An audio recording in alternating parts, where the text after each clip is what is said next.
up and, or tell me know when you're ready. Oh, we're ready. Oh, you're ready, okay. Hi. We're gonna start the notice of our special meeting. We're gonna call to order at 8 a.m. All board members are present. We also have Dr. and Dr. And on time. Busher, and on time. We're gonna move to the Pledge of Allegiance. Mr. Neely, would you do that for us? Right behind you. Face the flag, salute, and pledge. I pledge allegiance to the flag of the United States of America and to the republic for which it stands, one nation, under God, indivisible, with liberty and justice for all. Thank you, Mr. Neely. Do we have copies for the public? Yeah, because we'll So need to my- have copies for Before we You start put it this, on the my table. question would be, Oh, thank you.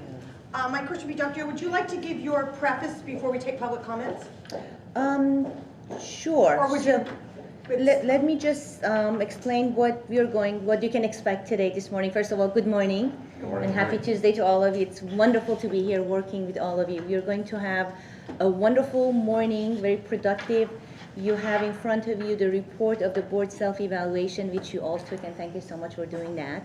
The work this morning is going to be focused on reviewing the evaluation, the report of it, and looking at areas for further growth. And so you'll each be able to identify areas that you would want to work on. Before we do that, we have something else we'll take care of, but I'd like to turn it back to you for public comments on that one agenda item that you all have this morning. Great. I'm assuming, Michelle, you have public comments? Yes, no? We're willing to take, we have the 3-minute time slot if you'd like to make any statement.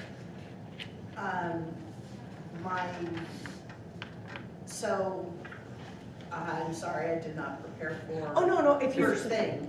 Public comments. thing. I understand the process, and I think it's good to self-evaluate as we all have room to improve this. I hope as your self-evaluation, we can also look at how we work. I know you didn't at this time, but going forward with bargaining units and how we can improve a more collaborative working environment between the board and bargaining units. Thank you. Great, thank you. I'm just You're just- Perfect. Okay. Martha. Hi, Martha. Gary's saying Good morning, hello. Martha. Good to see you. Okay, we will turn it back to you. Thank you. All right, so what a beautiful way to begin. I'd like to thank Michelle I had the pleasure of meeting you this morning. I'd like to thank you for bringing the attention to collaboration, which is why we're here and which is why Board of Educations exists. A group of individuals who come together, citizens who come together to assist and help setting the direction for the district and giving direction to the superintendent. So let's see, what I like to do, don't get into the report yet. What I like you to do, you all have posted notes in front of you. I like you to reflect for a few minutes on a leader that you have always admired. Okay, a leader that their characteristics have really resonated with you and you still remember them. Maybe they're a teacher growing up, maybe it was a supervisor, maybe a colleague, maybe a grandparent or a parent.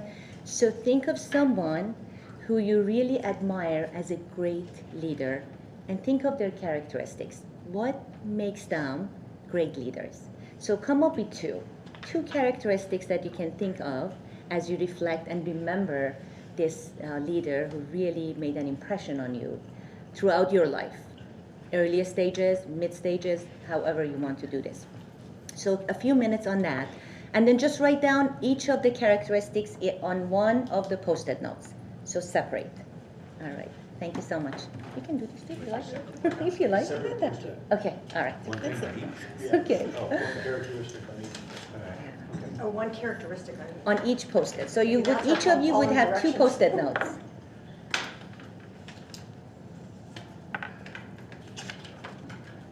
With the name and the characteristic, or just characteristic? You can, when you're sharing about them, you can share the name and then a little bit about them, but just write the characteristic on the post-it. What makes them such great leader?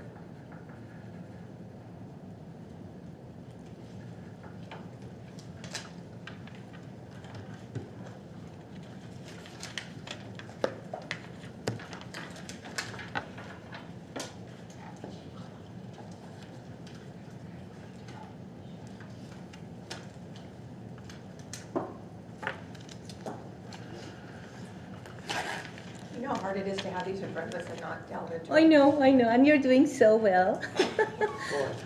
I can't flip it over to time. OCD is not a bad thing for a member. OCD is a positive thing. I'd Or like to accounting. make this statement before we start. I'd like to hear from Dr. Yo what her experiences are and what she's all about. Before we Sure, start. sure. Is everyone done? I wanted I to don't make want sure. to listen to that. All right then, George.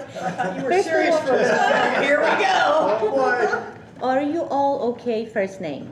Being on- Yeah. Okay, I Yes, just want to yes, make sure. yes. And Stupida is fine for me as well. So, As long as you use Ron 1 and Ron 2. Ron two, is your number one? Ron 1, not Ron 2. I have Ron seniority. 1 here. Uh-oh, I think we need to do a better work on that before we start, right? All right, so let's see. I was born, let's go back to the earlier years, right? I was born and raised in Iran, and my family moved here in the 80s. And so my parents, my sisters, I'm the youngest of 6 girls, and I grew up in a very forward-thinking family.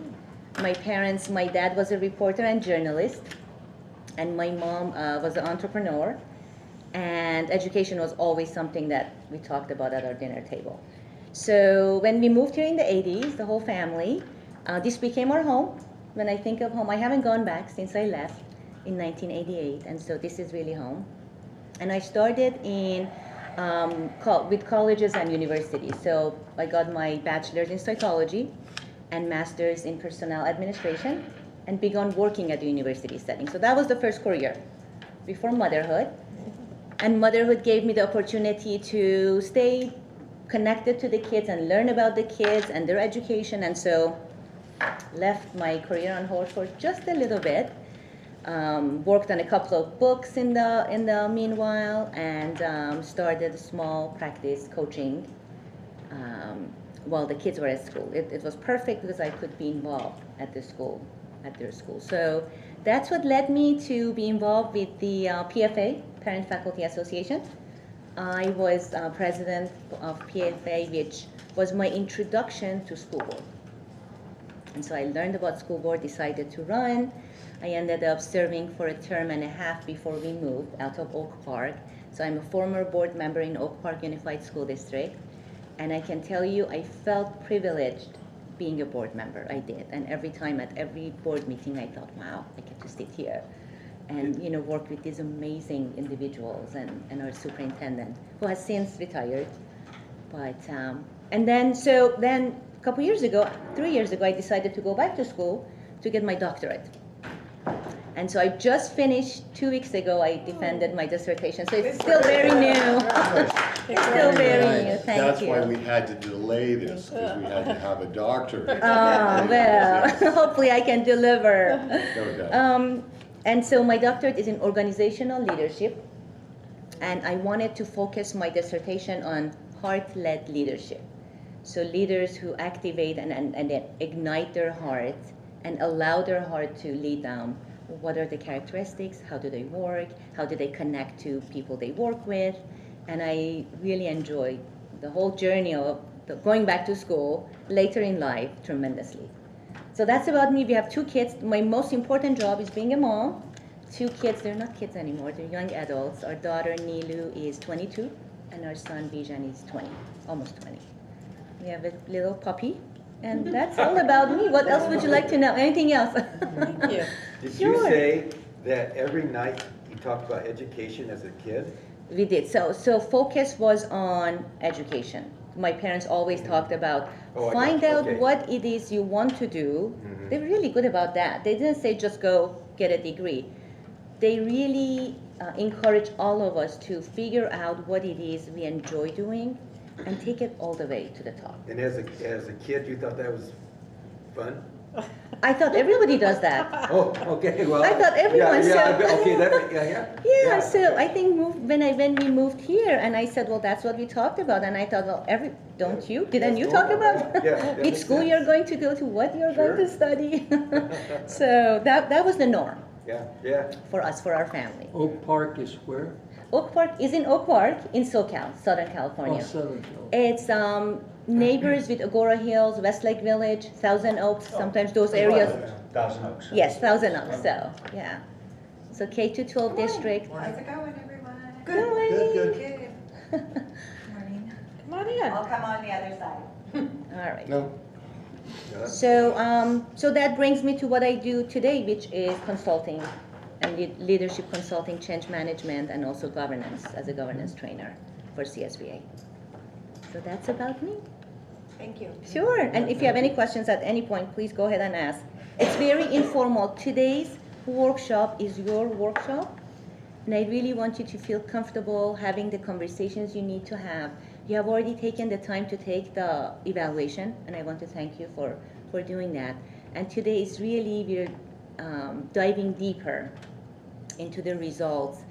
Specifically, first of all, looking at the areas you're really good at and strong at, and celebrating those, right? We'll look at those first. And then we'll look at areas that you will identify for further growth. How does that sound? Good. Okay, so before we get into that, let's take a look. I like us to go around. I like you to share who you picked and why, and talk about the two characteristics. And then I'll collect all the sticky notes at the end. So let's start. We're going to start with the president. We'll start with Susan, and then we'll go around this way. And then this way, each time I'll start with someone different. So everyone will have a chance to start, be the first one to share. So, all right. First of all, there were many that I could have picked, as probably everybody did, but I chose my parents. Okay. They were my first leaders, so to speak. And the two points that I would like to make about them is, one is they were very clear on instructions and rules in our house. These are the boundaries, this is what you do, this is what you don't do. Lots of leeway in between both of those. And the other one is they knew how to delegate. They raised their children, there's several of us, they delegated and expected us to complete a task given and complete it with respect and to the best of our ability. So I think that really, that's my first exposure to it, and I think once that's inbred in your home, which a lot of our students don't have, there's nowhere to go because that's your base. So that was who I chose. Thank you. And so what two characteristics did you pick? I put, the characteristics were clear instructions. Okay. And Beautiful. the ability to delegate. Beautiful. Those were that's what I would call characteristics. I love You know, that. warm, loving, all those things are kind of unspoken, but to me it was more structure, which is probably why I'm so structured. Sorry, guys. Think. What? Thank you. Thanks for sharing. Sorry. All right, George.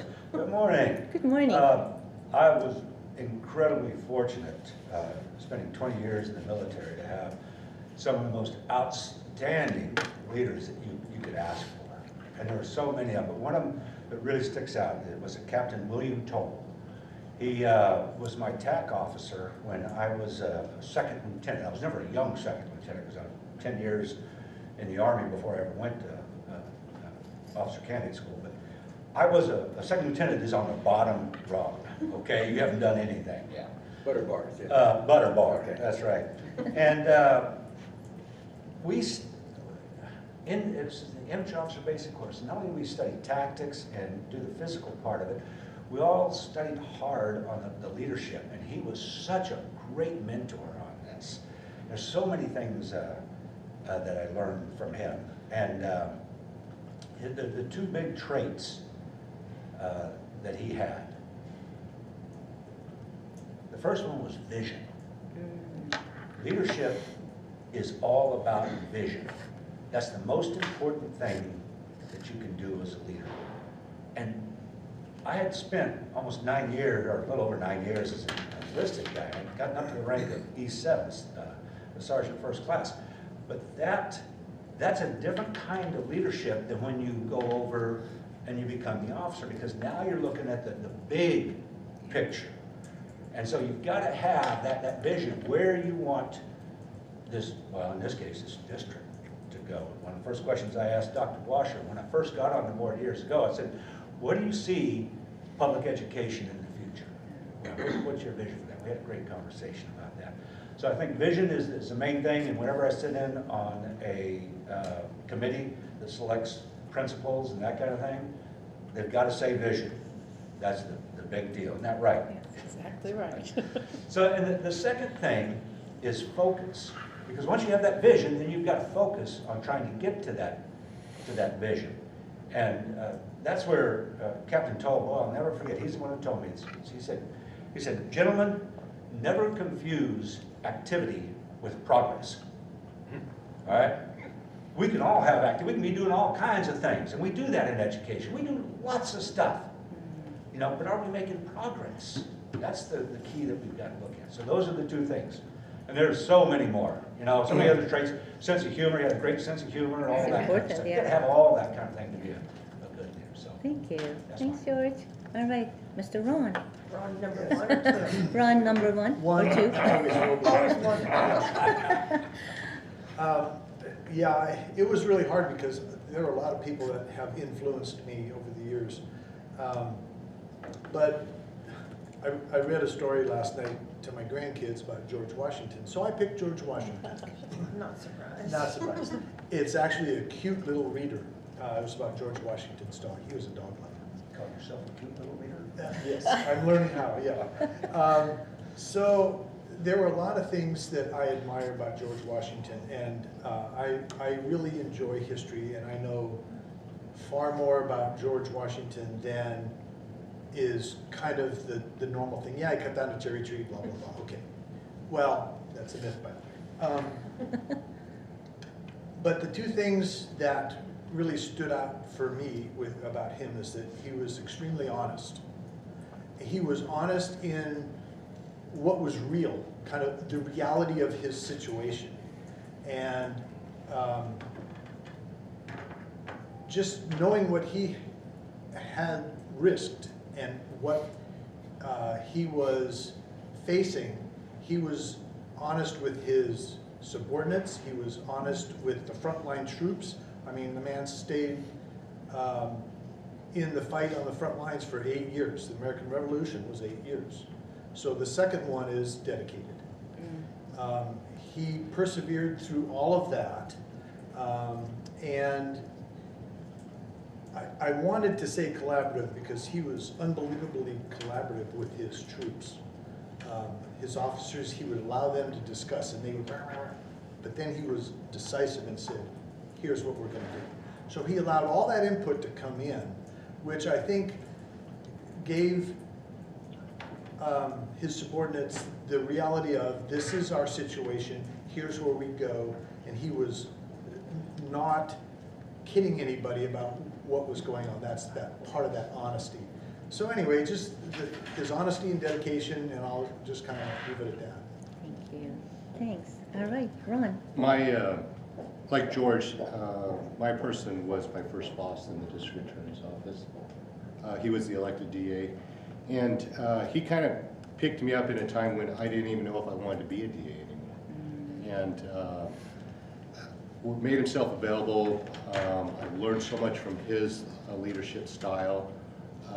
He had a real pulse on the community, he had a pulse on the job, he had a pulse of what it meant to be an attorney, what it meant to be a district attorney. And you really wanted to work for him. So the things I come back is knowledge and inspiration. Those were the two traits that I got from Jim. Thank you. Inspiration. Thank you. All right, let's go to Joe.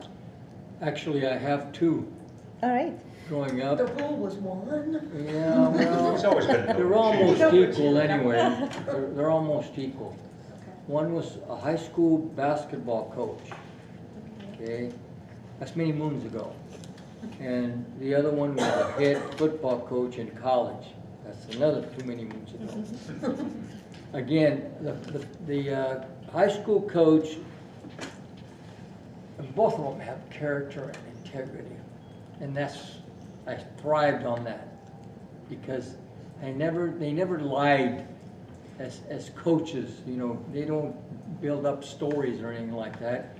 They're just plain and simple and demand that you go through all these things that you need to do to become a great person, good athlete, and vice versa with the head football coach. I enjoyed their character because the basketball coach encouraged me to go into what I did for 40 years. And that was an amazing thing because I grew up in a community where we didn't have any actually very influential people, and that person was very influential to me because of the encouragement that I received from him and going into what I did for the rest of my life. Head football coach played in the pros, and he related every information that he had as growing up to the team and the demands. You'll have a bunch of rules that you have to abide by, and I go by them. Integrity, you can't be punctual, never miss a practice, all these kinds of things that you get from them.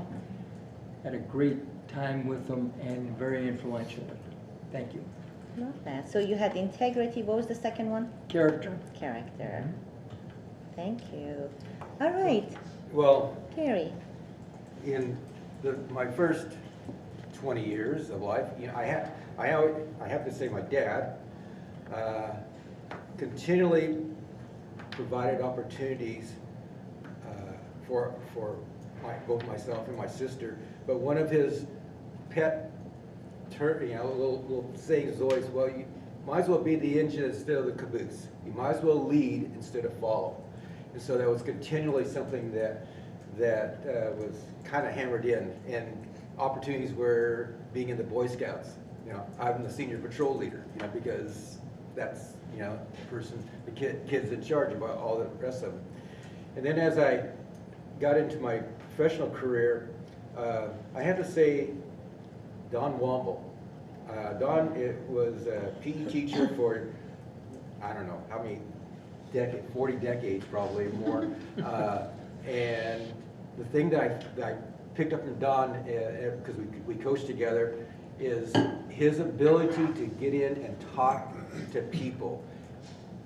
I wish I could do what he does, but it doesn't matter who was on the street, what kid he's talking, you know, what kid was hanging around and said, hey, how's it going? You know, and he'd have this conversation and bring stuff out of them. And I don't, that just made, he was able to make connections, and I try and do that also. And so, yeah, I mean, I always call him my mentor, and whether I was a very good mentee or not, but he was still my mentor. So personal connection, right? Yes.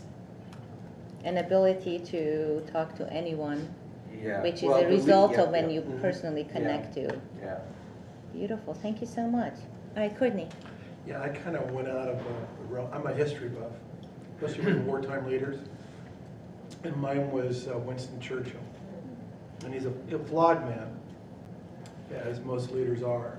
And he was aware of that. But his strength of conviction, his sense of purpose and direction, and his great ability to communicate. Plus, he was a wonderful writer. But I learned a lot from his ability to deal with World War II and take a community with him, kind of what we're seeing now in Ukraine. How one individual can inspire a whole group through conviction and communication. Beautiful. Kind of work. Thank you. Who Thank is you that, for Courtney? sharing all. Winston Churchill. Churchill. Thank you. Thanks for sharing. Thank you all. So what I like to do is, as we go through today and you have the conversations that you'll have, keep in front of your mind the people that you chose, the leaders that you chose and their characteristics. And also reflect on how you are perhaps like them now or would like to be more like them as you move forward. So let's do this. Let me take the sticky notes.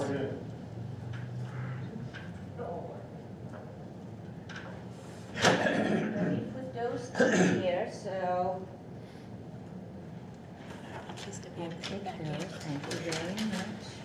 I should read the book so you can read my handwriting. Yeah, well, if they can't read my handwriting, then they can't get in trouble, can they? It should be fine. You haven't seen my handwriting. Some of these. Thank you very much. That's wrong too. On to, okay. Oh, I think we are. It's not Well, as two's sticky. not Thank very you very sticky. much. Right? Well, we'd try to claim it. That was funny. He's a politician. Doesn't mind. All right, thank you, sir. These are George's. Okay, I need handwriting. Thank you. That's George and this 3M is. Company. Well, it was one of the. Yeah, that's funny. I think this one, we'll just move it down. Maybe it's just not sticking. There you go. Thank you so much. And if that's everyone, right? I'm serious, we want to get. Yeah, you It's- want the other it's- chair? No, this is perfect. It's comfortable. Okay. It's just Or the ones in the lobby are standing even and better. sitting. Oh, this is a good chair. Okay. It's just the morning. Yeah. So this is the list. We are going to perhaps refer to them throughout the morning. And it's amazing how we go through life and we have these individuals who inspire us, empower us, make an impression on us. And then throughout life, as we get older, then we become those mentors. And so think of being the mentor, and if I ask those around you, family members, those you have coached, those you have taught, who do you admire, chances are they're probably going to select you, right? All of you here. So, which is why you are here. You decided to give back and serve your community, and what a better way, what a wonderful way to, there is no better way to really serve in education than to be part of Board of Education and work with your superintendent. So the other thing I wanted to keep in mind is, if you think about your role as the board, which is a visionary role, you set the direction for your district, you're more in what we call the what stage, what needs to happen. What are your goals, objectives, what's the vision, where are you going? Because that's really the compass. If you don't have a vision, then how do you know where you're going? And then having proper support structures in place to achieve that vision, right? And then working with your superintendent on the how. So the superintendent and the staff will work on how things are going to, how objectives are going to be met, the action plans. And you don't ever want to get into the action plans, because then you're getting into the weeds and you're micromanaging. And when I ask my colleagues and friends who are superintendents, no one has ever said they like to be micromanaged. I don't think any of us like to. No, right? I keep asking, raise your hand, but no one. So it's really important when you talk about clear instructions, when you talk about clear instructions, delegation, that's really important. There is a reason why we have a board and we have a superintendent, right? So working together, setting the direction for your district, and allowing the professionals that you have hired to do the work that they need to do. So with that, let's get into the report, because that's also going to bring up a number of discussions and topics for discussion for all of you. Let me just explain to you how this is done. So each of you, all 7 of you, took this online, individually.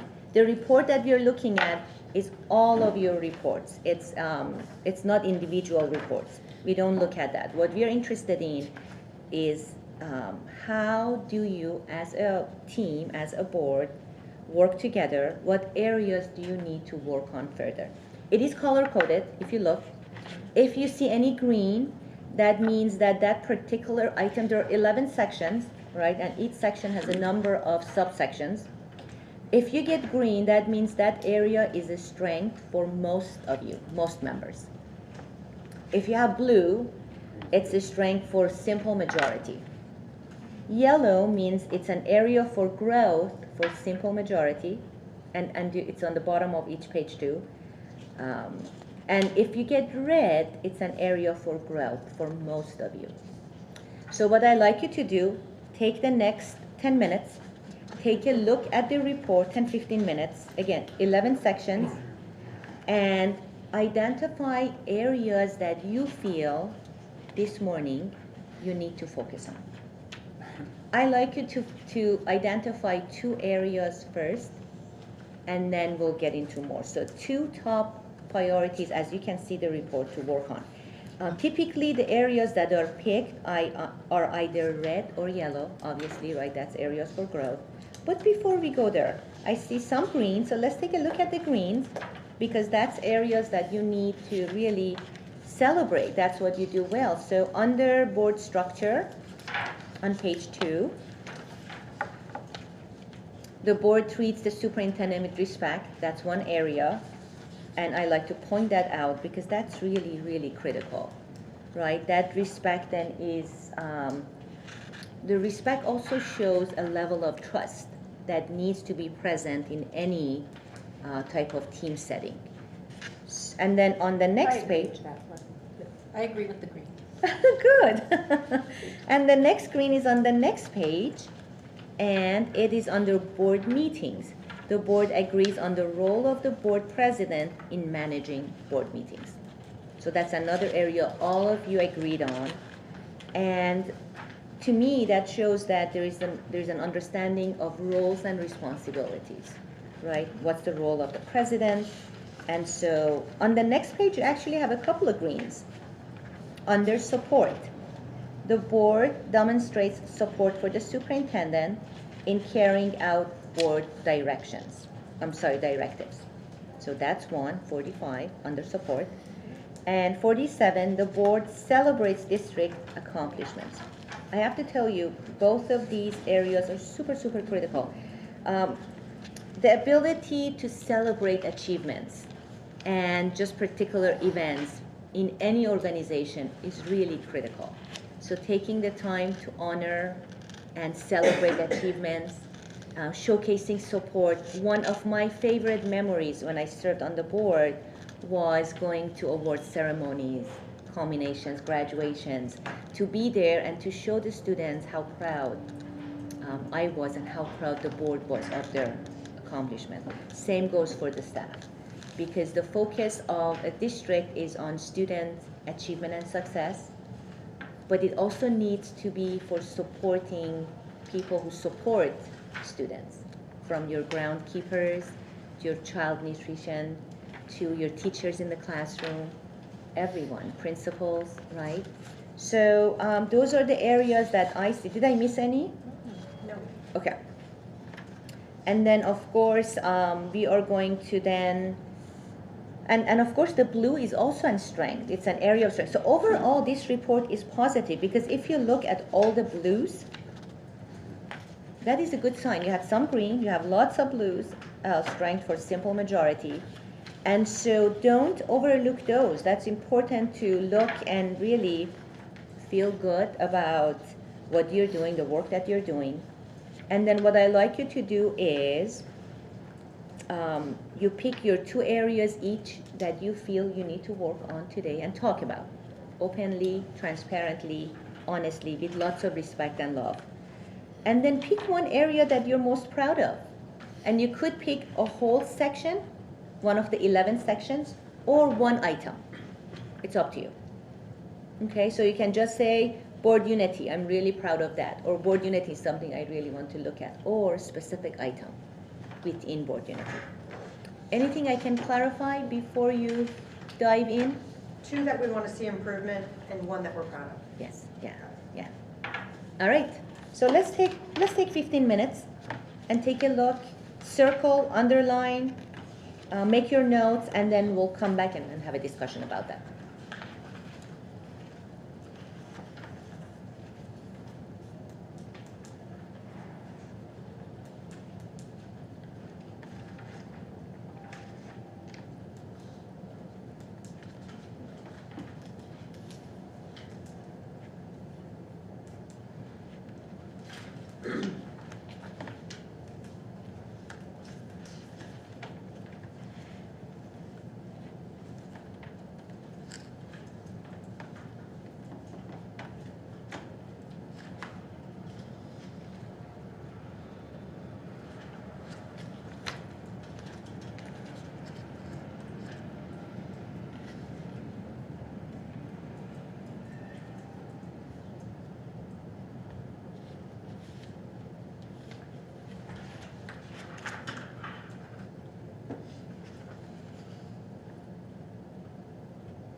What's that?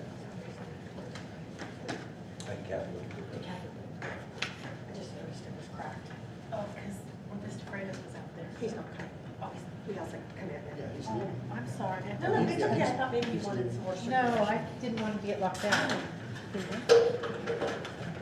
Well, I guess I could have talked about it.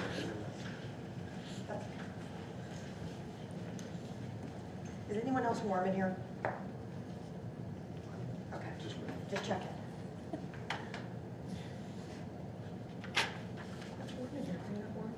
No, I'm just worried. Give you a whole list of things to worry about. Thank you for caring so much, Mr. Porter. Make sure I know that on my next survey. There you go. With 7 minutes left, and if you need more time, that's okay too.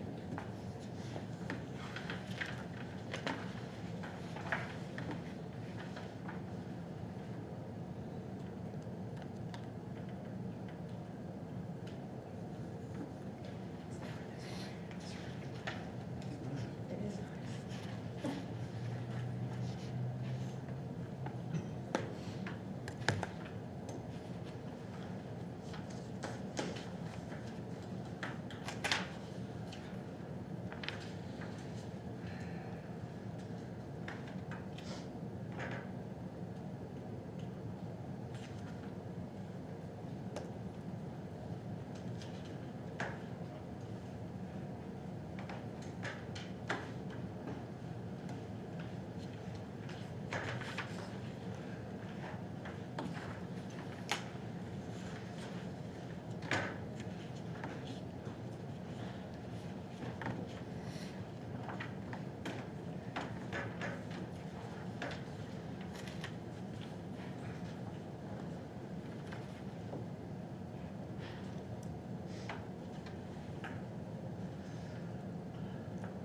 It's perfectly okay. Walk around, stand up, get something to drink.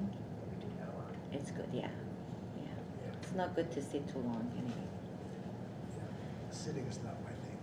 Mm-hmm.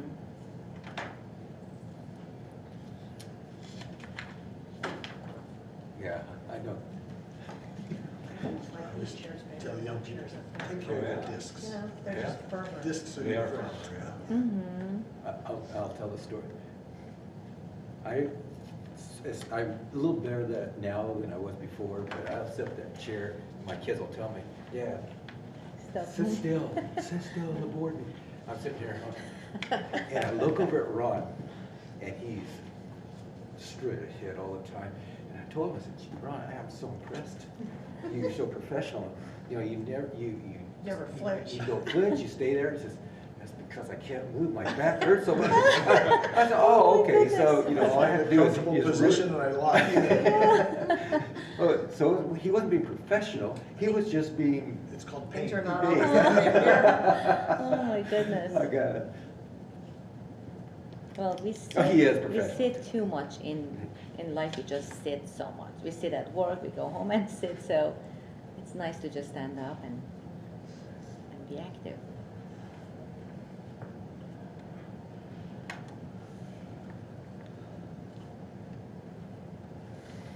I don't know, I'm like, way up top here.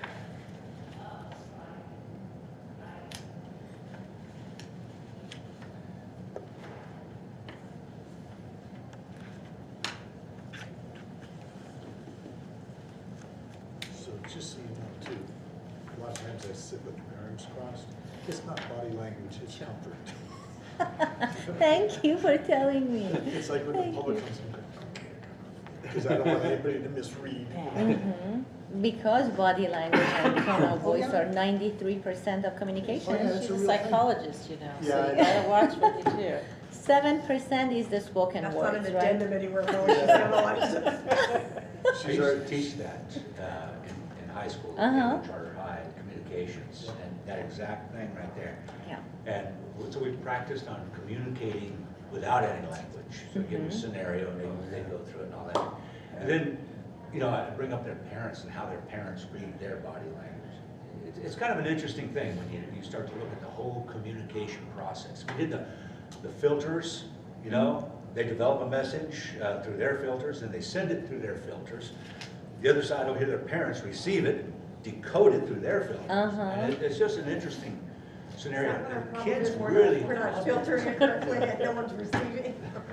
Well, a lot of times too, what we speak is not necessarily what those who are listening will hear, right? We all listen with our own filters and we take in the information we want to take in. It's really important to be mindful of that. Another one is done, because that's actually a great segue to what I wanted to share with you. A couple of things before we go around, but I'll wait for Gary. You know, the other thing that we did was we had I took a drawing, and all it was like circles and triangles and lines, and I give it to one student, and that student had to describe it to the other students without using their hands or anything, you know? They just had to sit there and talk about it. Just like charades, huh? What's that? Just like charades. Yeah, kind of like that. But they actually got to talk and do all that. But, yeah. It's like It's amazing. the event of Science Olympiad. It's called Write It, Do It. They'll have like Legos or Right. something, or a cotton ball with a styrofoam ball. Some or something. structure, yeah. And Yeah. you had to write it and describe it, and then the other person looks at it and they would write and describe it. Yeah. The best one is the peanut butter jelly sandwich. Yeah. Everybody, I love that we one. do, all of the students would have a, you know, everybody gets bread and they had to, and then we would do their instructions, and it was just, Our you know. district does mock interviews. Mhm. And how many Oh, did that's we do a last great year? Like idea. 600 or something? It's always hundreds, yeah. Yeah, hundreds of kids. And What grade? High school. High school. High school, okay. And adult school. Nice. And just watching how that has progressed over the years, and a lot of times you can tell that it's a first time person coming to try to do an interview. You know, stand up, you know, straight, look them in the eye. That's a hard one. It's a You know, very shake hard their one. hand, say good morning. You know, Yeah. all of those things. Really, it's new for a lot of the kids. And also you have to be mindful of cultural differences. In Oh, some yes. cultures, you don't make eye contact. If you do, it's rude. Yes. Oh, yes. So you very always much look so. down, or you don't, it's a more of a fishy, I call it, handshake than a firm one that we're used to here, right?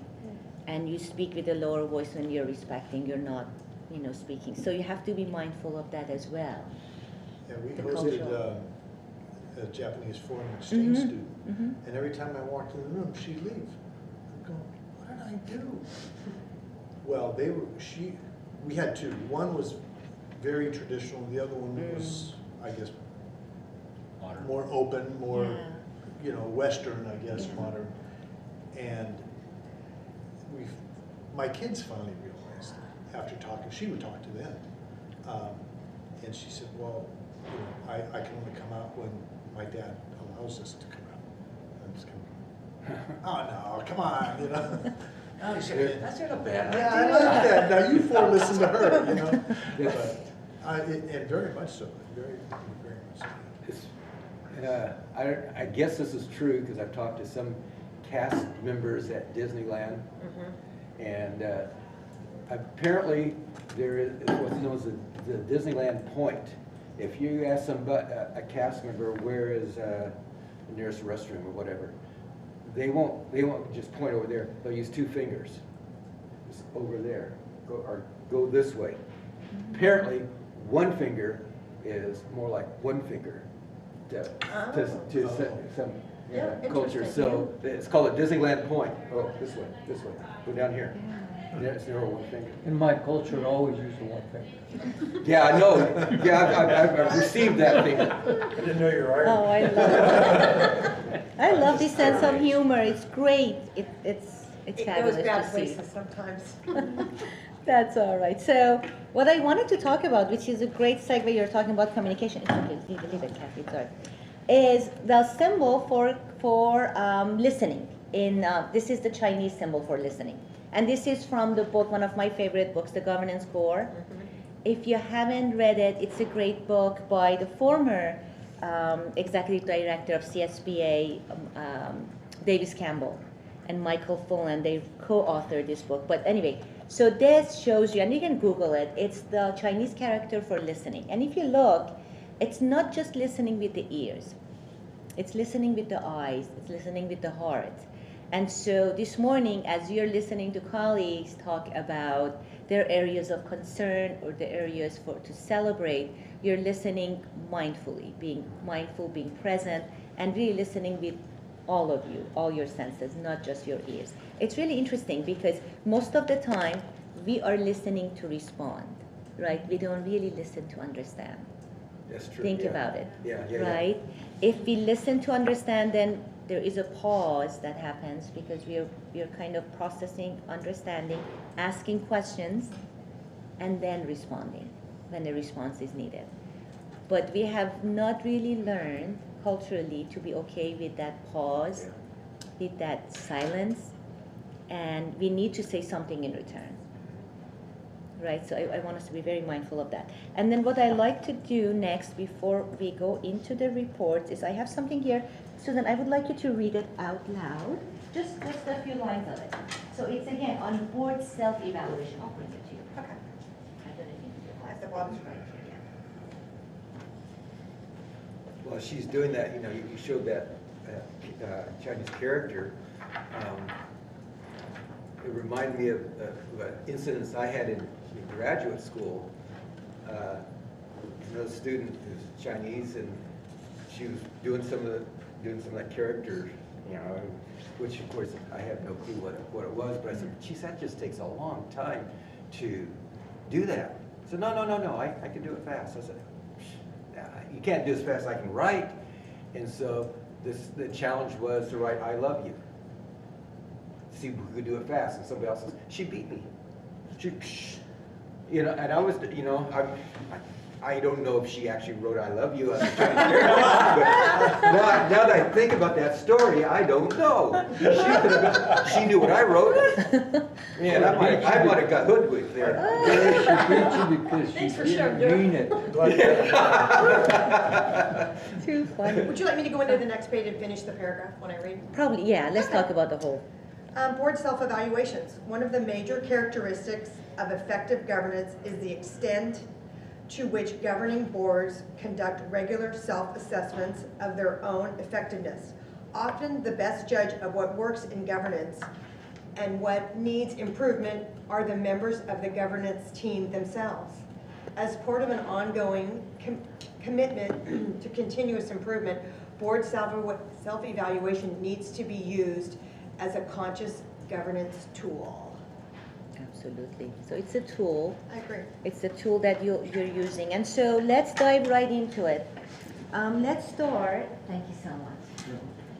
All right. And that's another thing, actually.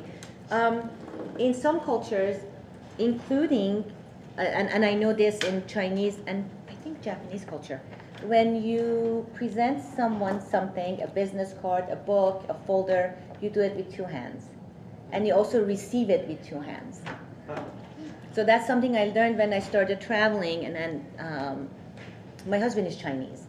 So I learned quite a bit from him also, and he said, well, when we go to visit family and friends, if they give you a present, if they give you a book, if they give you a menu, you always receive it with two hands, and you also give them anything that you're giving with two hands, not just one. It's a sign of respect. So It's just we use one hand only? one hand, yeah. So you are presenting, you are, yeah. It was really interesting. I had no idea, but that's how we learn, right? So anyway, all right, so let's begin. Let's dive right in. You're going to share, first of all, your area of strength that you celebrate, that you're proud of, and then we dive right into the areas for further growth. And we're going to start with George. So George, your area that you're proud of, and then what we need to work on, and I'll take notes. Board unity. You know, I've known CSBA as a delegate now for a lot of years, and I'm always amazed at some of the problems that some boards have, just communicating and getting along. This board's always been strong on that. You may not be in the majority of your opinion, but I've seen the people that aren't respect the majority opinion. We've all been in the minority at one point or another, you know? And so the way the board kind of listens to the rest of the board, and the unity that we show, I think, is admirable. Beautiful, thank you. And so what areas did you pick for further growth? I picked accountability. I don't believe that we look at the statistics on student achievement near enough. Every time we get anything, I ask for a spreadsheet separately, an Excel spreadsheet, so I can take a look at the data and manipulate it, see what I want to see. So I think that's a point. I don't think we talk about that enough. I think that the presentation, I mean, I'm just being completely honest here. I think the presentations that we receive at board meetings are more skewed toward what went positive. Now, I understand that, and that needs to be done also. We need to look at, you know, where we're challenged at. That's a good point. And sometimes we make a few points progress, but it's going to take us 20 years at that rate or more to get to where we want to be. So I think that accountability is key here, and it needs to be talked about, and student achievement needs to be talked about at every board meeting. I think that is such an important point. It needs to be in the forefront of everything else. The second thing I chose was community leadership, and that deals with communication. I truly, honestly believe to my core that the answer to the vast majority of the problems in this society is public education. You know, public education, if we get everybody on board and everybody does well, we're going to cut down on crime, drug use, we're going to cut down on unemployment. Public education is the key to get to the goals we want. And so we need to take that mantra and we need to spread it throughout the community. And we need to get the community involved and we need to get the community excited about it. Okay, thank you. So I have those two areas, and you wanted to pick the whole area, not just one line item. Right. Community Give me that leadership choice so I can and work with that. accountability. That's fine, that's okay. All right, and we'll come back to you, and we'll continue the discussion. All right, so let's continue, Ron. Now you're the only Ron. You're number one, and That's right, I'm the Is he one and the only only. one and only Ron. By golly. All right. Alrighty, so what I'm proud of, I chose number 56. The board pursues partnerships to support district efforts in community leadership. I think we do a good job with that. I do believe there is room for improvement on that, however. And so for my examples of what we do well in that area, and I think we should continue and celebrate, is things like the Lodi District Chamber of Commerce. They have a PIE meeting, Partners in Education. We have not met for a while because of our dear friend COVID, but that was really a great group because they were like, okay, what do you need? How can we help? And that kind of mindset is incredible. Another one would be the Got Kids Foundation. That broadens out people's ability to be involved with education, and of course that's a good thing. And there are others. I had gone to a Lodi Industrial Group, which is part of the chamber, and it was a whole different mindset for them, where the district would say, well, what do you need from us? Because they're the business employers. And so some of those things helped their personnel departments to hire our students, and what do they need generally from new employees. So those are all good. They're right now so sporadic because everybody's still trying to get back to normal. But they were good, they were strong, but I think that's an important thing. We could do more to draw everybody into education. What I think we can improve on was, my first one was number 37. And you know, we are what we were when, and we recognize things about our experiences. And so on number 37 it says, the board adapts long-range priorities. We do have One that stands out, and I agree with, is we want children to read at grade level by the 3rd grade. And I think that's a worthy goal, but I think there are things that we can do differently and better in order to try to get there. The other one that I harp on constantly is our math scores. And just because we have a need to improve our math scores, just buying a program doesn't cut it. It can help, but that's not the answer. And I kind of harp on it a lot, is that we need people and we need time. And both of those are in short supply. And that's something I would really like us to focus on and try to improve. Okay, thank you. And And your second one? the second one I thought I would really like to improve is number 1. The board is focused on achievement for all students. And when I see that, it's just like our mission statement. All means all. Every student is at a different level when they come to us. They have different needs, and I always think of a former superintendent who told me, well, your kids will get by because you care. Get by? Seriously? You said that to me? This was when I was one of the dads in the audience. That just really struck home with me. And yes, all kids need the best that we can provide for them in the time that we have, and try to give them those supports and experiences that will get them to where they want to go. And I don't need somebody else telling a student, well, I want you to go here.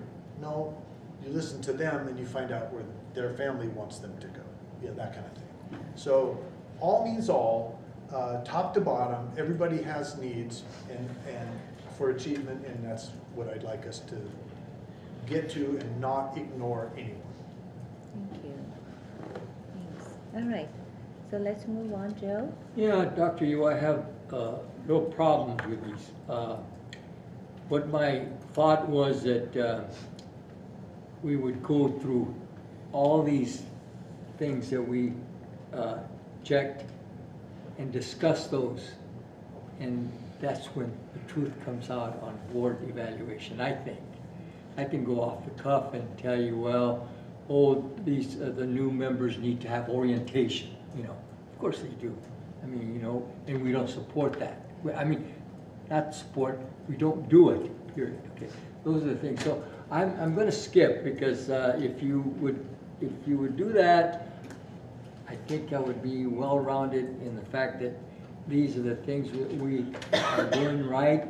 These are the things that we need help with, and then go from there. Sure. Thank you. So let me explain what we are going to do after you have had the opportunity to share your positive and the 2 areas for growth. Is we are going to go through every section and make sure that you are working on and having the discussions you need to have. But I'd like you to share what jumps at you immediately when you look. Yes. So an area that's positive, and then 2 areas that, as you looked at it, at the whole report, what areas got your attention first? And then, of course, we'll go through section by section. So that's perfectly fine, no worries. All right, okay, Gary. Okay, so first thing, I guess, as you just said, jumped out at me, we had 25 categories that were blue and a whole slug of green ones, which tells me that I think we're probably doing a pretty good job. We have 7 personalities all on the board. Every one of the personalities on the board have been in leadership positions most of their professional life. And when you get that many leaders, it's hard to have followers, but I think as a group, what we think, at least because this is our results, we're doing a pretty good job. So one of the things that it was number 29 for me, is that I think the meetings probably have gone on way too long. Are you starting with what you need to work on? Yeah. Okay, Yeah, sorry. that's okay, that's all right. Way too long, especially during the distance learning phase, and then the masking, we didn't, that was somewhat unusual. But if we're not careful, the meetings, I think, can be hijacked by the public. I think it's important for us as a board to stay focused so we can,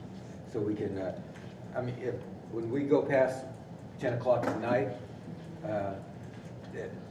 nobody's paying, we're just out of it. That's what I think anyway.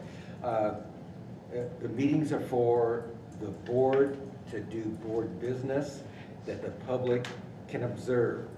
The public is really, is not into making decisions. We are, and when we let the public, like all the maskers, and I just thought that became more of a sideshow than a meeting at one point. Number 52 was evaluate performance. I think that's what we're doing right now. So anyway, those are my comments. And the positive, did you, Positive is that we have all kinds of positive things here. right, so Yeah. you, Yeah, generally, okay. yeah. I think generally we are doing probably better than the average bear. We're doing pretty well. Beautiful, thank you. All right, Courtney. Yeah, number 6, we're positive. Okay, I think once the decision's made, we're very supportive of each other, whether we agree or disagree. So that's good, and we don't undermine each other. Ron took a couple of my negatives so I could quickly change. The other ones that I marked down, what do I got here? Ron, you killed me. Great minds, huh? Yeah, I'll go to 54. okay. And the board uses cohesive messages, communicate district priorities, goals, and needs. I think this turns into my overall feeling, which also ties into number 2. So 54 and 2 for me are the same. And it gets into, I don't think the board has done, this board, or since I've been on this board, a very good job of listing goals for the year that they would like to resonate throughout the district. And I think that's one of our priorities, and that should be communicated to our superintendent, and then she does as you said earlier, we create the vision, excuse me, and the superintendent creates the how. And I don't think we've done a very good job. In fact, I think we've done a poor job in creating vision. I know that we talked about reading in 3rd grade, but that's been going around before I was here. So in far as goals in the last 3 years, I haven't seen us establish it. So that's our weakness to me. And I would like to see more shareholders included in that. Thank you. All right, Susan. Me. Let's start with what I'm most proud of. I think I'm gonna lump 4 of them together: 12, 25, 45, and 47. So 12 was a green one that said the board treats the superintendent with respect. 25 is the board agrees on the role of the board president in managing board meetings. And then 45 is the board demonstrates support for the superintendent carrying out the board directives. And then 47 was, where are you? The board celebrates district's accomplishments. I think what those 4 show is that, and what the public might not see regularly, but we see, is that we do have a really good rapport with our superintendent, and she listens. And in order to be effective, you have to have communication. I don't know what the public sees, but I can tell you what we probably all see is that we have good communication privately in our closed session and with our superintendent individually, because those to me speak volumes of how we operate. And so thank you to the superintendent for listening. Thank you for using your words board, because I think if she doesn't know what we're thinking, she can't act on those things. So let's move into what I think we need to talk about. All right. And I have several things. The first one, I'm going to lump them. The first one is 17. And that is the board members usually discuss questions about the agenda items with the superintendent prior to the board meetings. We didn't score very well on that. And I'm convinced, as a board member, I just knew I showed up, I got the agendas, and we moved forward. But as the president, I know you have a lot more discussion back and forth. And I feel that it's very communicative with the president, or with the superintendent, if you choose to be an active board president. Where my concern is, do all board members have that same say, and should they? It's a question that I have. Then I'll move on to number 24, which was board members follow agreements on how concerns from the community will be handled. It's probably expectations, and I put that on us, on the board, because every president runs it a little differently. And it also goes into 29 and 33, and Gary, you touched on it. I think that because there's such different ways of running the board, there's a structure, and when you become president, here's the way it was, here's the way it should, here's what Brown Act conveys and how you structure. And I think the transparency at the board when we have public comment is extremely important. There comes a point where we kind of glaze over and it comes off very disrespectful. And I know we've all been there where you kind of plump down, and I don't ever want that to be the message that we give off. But that 20-minute time period is for comments. It's not, I call it the Q&A. It's not Q&A. We have our work to do, but yet we have to somehow include the public. And I think boards probably all over California struggle in that, because you want the public and groups to be able to get up and have their message, especially during COVID, mass negotiations, what have you. They have the right to get up and speak, and we need to hear what they say. But how do you control the meeting? Because the thing that's a board, and I don't know how everyone feels, but that first 20 minutes, it's fire and fury, and then you can hear crickets 45 minutes later. And as sometimes people that come to the podium feel disrespected, I feel really disrespected when everybody gets to yell at us or have their comments, and they get up and leave. And hey, by the way, we got a lot of work to get done here. And I appreciate the people that stay till the end and listen and gather all the information. So how do we as a board flip that around? Because that first 20 minutes is a very small portion of our meeting. And there's a lot of work that has to be done. And if you really want the transparency and the awareness, stay till 10:30 or 11 o'clock at night and hear all the discussion. So I think that's where I struggle, because the respect part for me is there, but I want it in return. And respect is earned, not given. And so I want to earn the public's, but I think the public needs to understand everything that we know. And what you're talking about is a mindset shift and a culture change in the culture of how things have been done traditionally, and how you want to change them, how you need to change them moving forward. But that begins with that foundation of trust, because when there's no trust, people question every move and every decision. So how do you establish that trust and strengthen it with every board meeting, with every conversation, right? So let's do this. Let's take a 10-minute break, stretch your legs, refill your cups, get something to drink, and then we'll come back. So 10 minutes. Let's come back at, what time do you have now? Okay. Quarter after, so 25. 9:25. Yeah, big hand. And then we'll go into each area, and then we'll create a list, goal list. Mr. Al quit staring at me.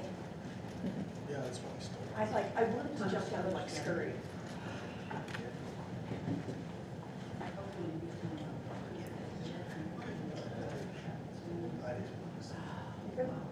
Do you have a busy day? Afternoon is really busy, but I blocked off the morning.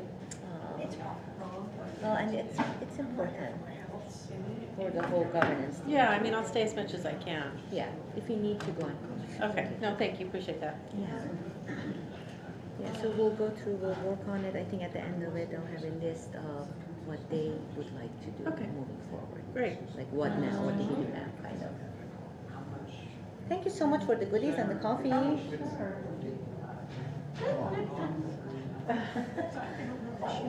yes.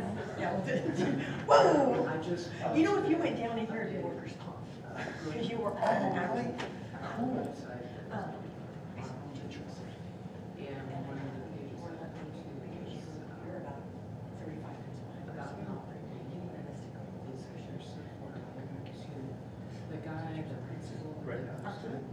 and I told him, you're 35 minutes behind the rest of us. I said, you need to. And really,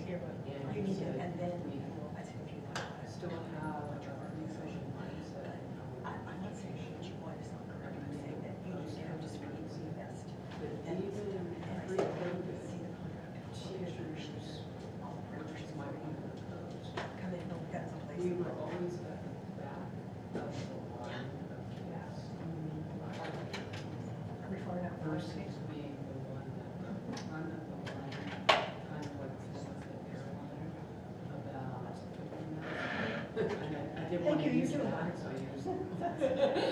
The line in your school was considered, but you gotta take care of you. And then kind of also, even when you were on break, then you were school. Very much so.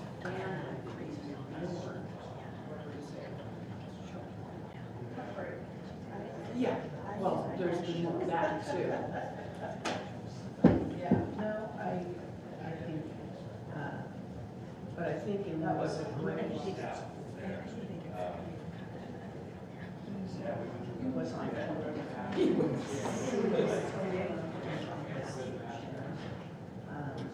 I enjoy it. It shows. I mean, Dominic is sort of great. I think Dominic needs to be more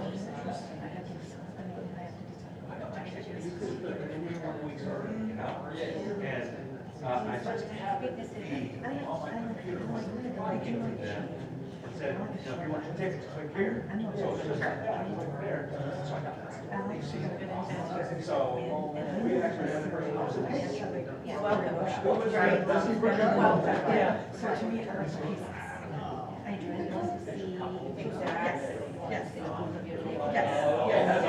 And when it starts to work, I was hoping to take it or run with it. So we were right back. I've done my job. I've done my thing, Yes, yeah. very much so. I'm sorry, that's 13th of April. But then, they, Josh Rose, he was on a team that was taking on 50s and they take them back. Oh, and he was, you know, what's his face was there? Oh, yeah, it's, yeah. I know who you're talking about. Yeah. Oh, they put up a little concert. Oh, yeah. That was one of those nights. But, yeah, it's good. Then we just went down to St. Thomas and just hung out there, man, with snorkeling and all that. We went on a snorkeling trip and they took us to Epstein's Island. Or as they call it, as they call it there, Pedophile Island. And the snorkeling is great. Now, the state has taken it over. So they got guards up there and all that, won't let you on, so the captain boat was telling us that. So everybody jumped out and said, he said, well, I can't encourage you, but if I did, I know right over there. I'm prepared against it. Gotcha. So I did, I got it, I swam over the island, got up on it. Is that, how do you listen out of that? I think we got it. Well, that's like the last Put in, reason. fill out the form online. Oh. Yeah, but Oh, good times here. So where's the Palm Desert? Little golf? Little golf, yeah, go down there, maybe a little hiking, you know. Joshua Tree State Park is there, that's a beautiful place. And then they got that, you take a tram up to the top, and there's that whole, it's like a different weather system up on the mountain. Yeah.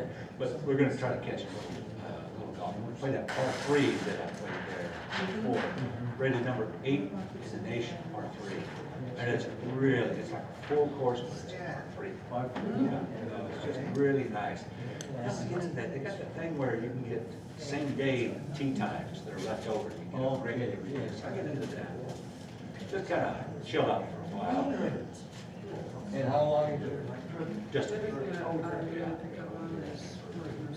we get a one-bedroom place there. It's got the kitchen, it's got everything. And it's only the two of you now. Right, exactly.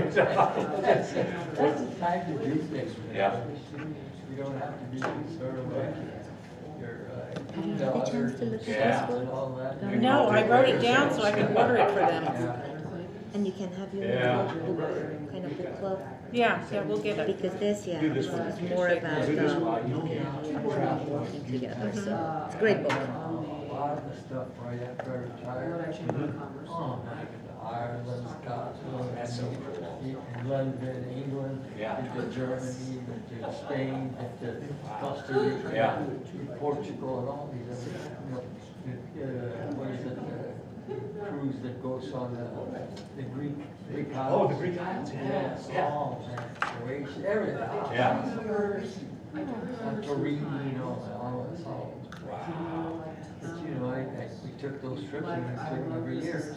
Yeah. The thing is, we had a partner. This is what you do for on a daily basis. This is Go what around I and- do. Many years. Work with different teams. Your son's math. Sometimes I work Yeah, with yeah, I just work the with some. superintendent or principals, site leaders, but, so it's a Do you combination. have a magic ball? I wish I did. No, and really, it's not about me bringing the answers, it's about all of you. I'm sure there are some figuring right it out. answers. Well, let's look at the menu first. Yeah. Maybe go to the It's next one. Yeah. It's fun. Do you have as many? Yeah, right.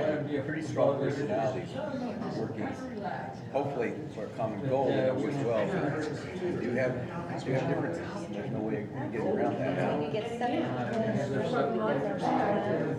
you together. said, I think you have mentioned, every one of you have leadership experience. Right. You have been leaders, you are leaders in your communities. And so how do you now come together and work together? If you're on the land, That's, you know, that's the. travel. I think I've already summarized my question. Social media. Just the fact that we're Yeah, aware of yeah. that. If we don't come up with an answer. Yeah. It's not the same as having some conversation with other people. Right. And then But this you is, say, I mean, the report is a good, it's a really Instead of tell my but then honey, you have some work, so. Come on, yeah. Kind of perfect, huh? Not quite perfect. A young couple. That's all right. yes. While we were in New York, we were just talking. I went in to get some. All right, Sat so down, and also my wife, she's had let's conversations start with. They were on a 4-week tour to the United States. She just learned so much about sweetening. They talked Yes, about yes, that's another good one, you know, Yeah, that was, just to meet teachers. Hey, where did Freitas go? Trial? Something happened? I'm guessing work called him. yeah.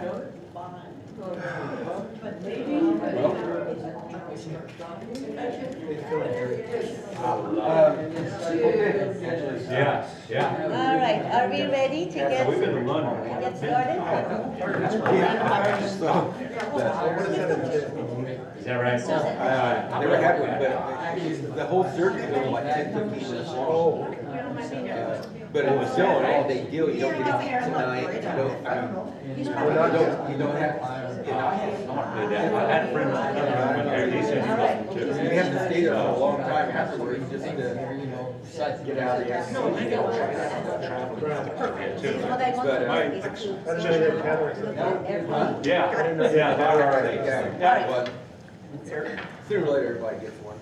Okay, My wife's had 2 taken off. Everybody has it. Yeah. all right, everyone, thank you for coming back.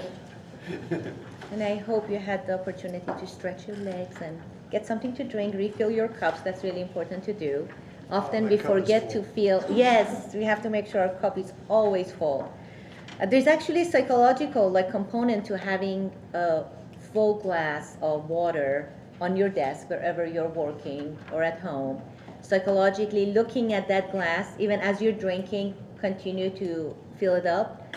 As you look at a cup full, all the way full, it sends a message to your brain that, you know, your cup is full. So don't let it get half empty or all the way empty. Keep filling your cup. Yeah. Nice going, Gary. Keep filling your cup. Here, don't be the weak link. Go fill your glass. All right, so here's what we are Before going you to. start, Yes. Dr. Yule, I want please to come, just Mr. Peters. share this because I know that George and Ron were involved.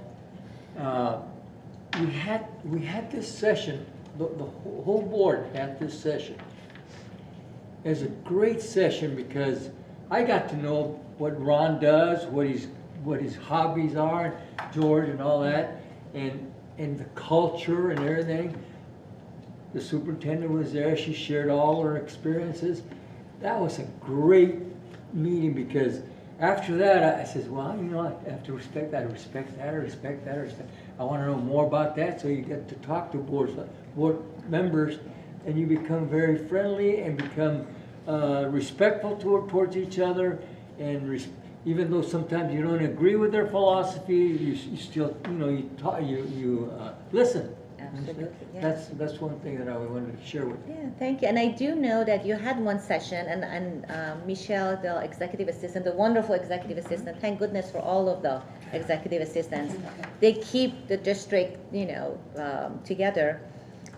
She did share with me the agenda. I think it was my colleague who passed away, Terry, was with you. I don't remember exactly, was it a year ago, 2 years ago? She did a session, I believe, here. Several years ago. Several years ago, yeah. So I know that you had that session. That is the Good Beginnings workshop, and that's really coming together, getting to know one another.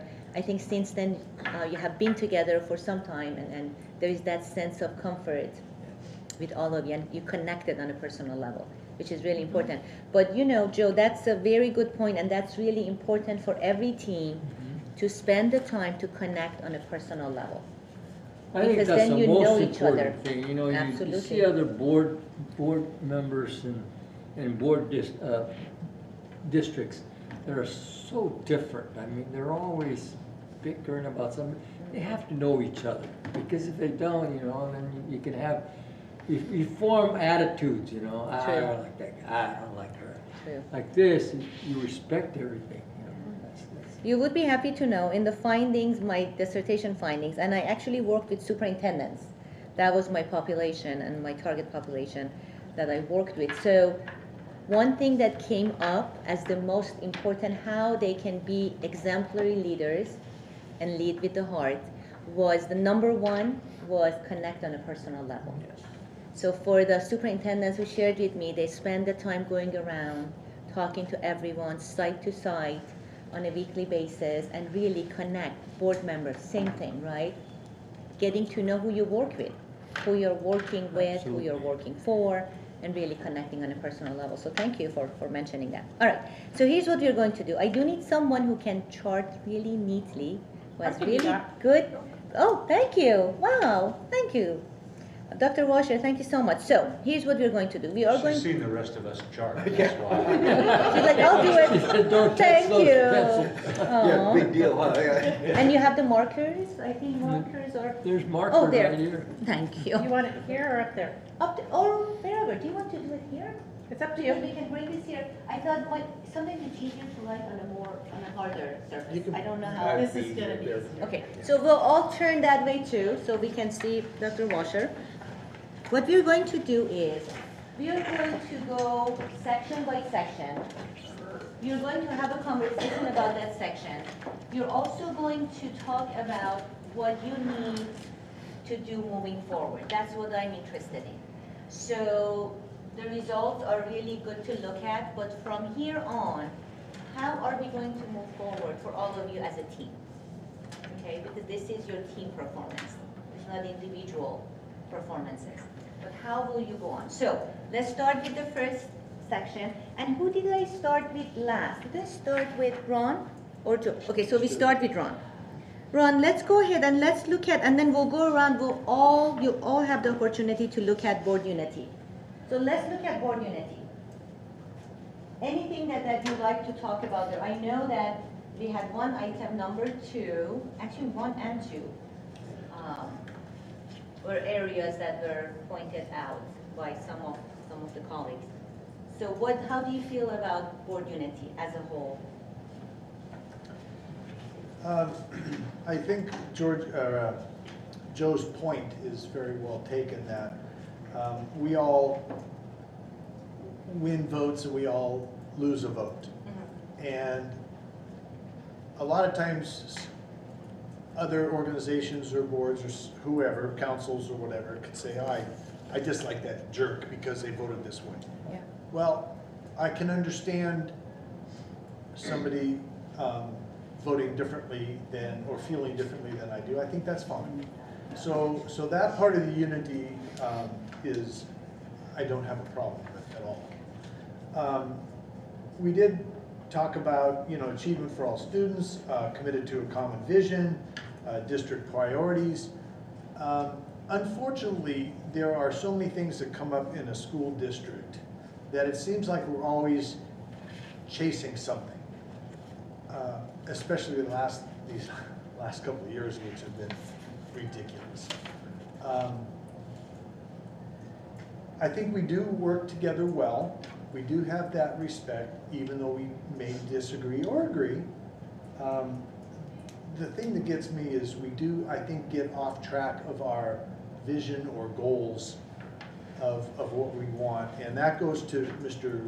Porter's point, is that once we develop a goal, reading by 3rd grade, increasing math scores, whatever it is, we need to stay focused on that goal, bring it up all the time, see how we're doing, and I don't want, and this is kind of what George said, is that yes, we should be able to celebrate the things we do well, but one of the things that irritates me is that we don't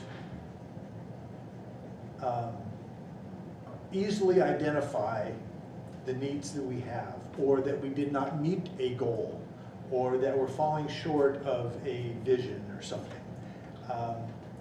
And like I told you before the meeting, I'm so used to identify a problem, find your options, make a decision, but then follow through and make it happen. That's the accountability part. So that was kind of a lot, and I don't know what you're looking for other than, you know, we do work well together, but we have to stay focused, I believe, on our direction. So if you look at the chart, does that capture your thoughts? And you can get up, you can move around, it's perfectly fine. No, you're good. Making sure that we are capturing your thoughts. Now, when we get to, when it's your turn, and Ron has already, or you agree with something that's already on the chart, you can go ahead and let Kathy know, and then she can put a star next to it. Okay, if it's something that it's already up there. Okay? All right, is that good? Okay, Joe, let's go to board unity. So same thing. Board unity, yes. I think that this board, number one, is really focused on achievement of all students. We are a caring board. In other words, we want our staff and students to excel on all things, especially on the foundation of the elementary level, when that's where we need to get in touch with these people, and teachers are focused on the learning aspect of reading, writing, and all the math that we talk about. Also, I think that the board is committed to a vision. For example, when we got our vision and our goals that are on the board somewhere over there, this board actually elected a committee, and our committee that worked on this, but all board members were invited to get input on this. And that is very important, because we changed about 100 times. I know Dr. Washer was, oh, let's move to this, move with, and we took about, maybe 4 or 5 meetings to do this. And then we came out with a concrete, and I know that still, at one time, I know Mr. Knack said, no, we gotta do this, and that. I said, okay, he had some other types of things that he needed to add, in other words, but we stayed with the concrete things that we had on board unity, and that's one of the, again, going from that to 3, that's priorities that we have. And of course, the priorities is to select and set direction for the board. That's very important. Yeah.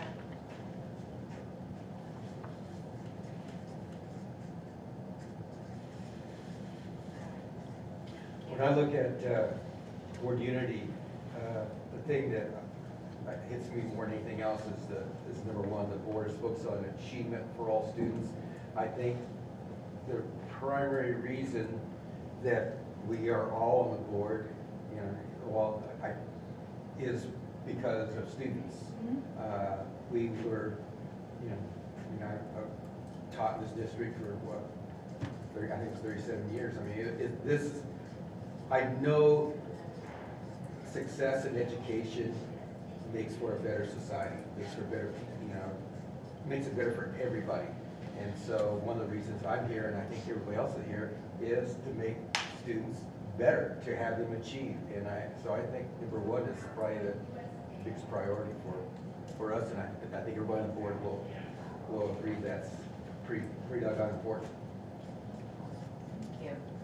All right, Courtney.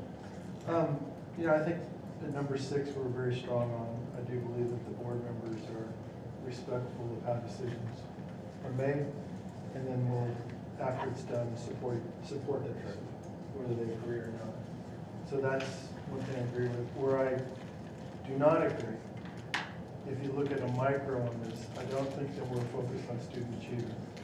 If you look at our board meetings and the agendas on them, I think you're supposed to be like 60-40 or 70-30 student achievement and then business. And we are almost 90% student business. Not student business, business, fiduciary aspect of it. We spend very little time on student achievement. So for us to say the board is focused on the achievement of students, I think in a macular way, yeah, we're all concerned about students achieving, but in a micro way, we are not doing that. And by that, I mean we need to set a clear goal and then leave it up to the cabinet on how that goal is achieved. Now, admittedly, we have reading by 3rd grade, improving math scores, but yet, how many times do we get data back to us on how we're doing that on a concurrent basis? We don't. The board is committed to a common vision. I can only speak for myself. I can't speak for Mrs. McFarland. I'm not going to do that. But when we came on board, I have no idea of the board's goals. I was never given what the board's goals were. I still don't to this day. I know that 3rd grade was brought up, but as far as our goals, I have no idea. I was brought into a meeting and suddenly people were pulling agenda items and this and that, and I was sitting in a chair and you vote, and that was our board orientation. So that's, but again, people were very nice and so forth. I think as far as it comes to goals, vision, and student achievement, common vision, a set of goals that we all agree to, and student achievement on a regular basis, we are lacking.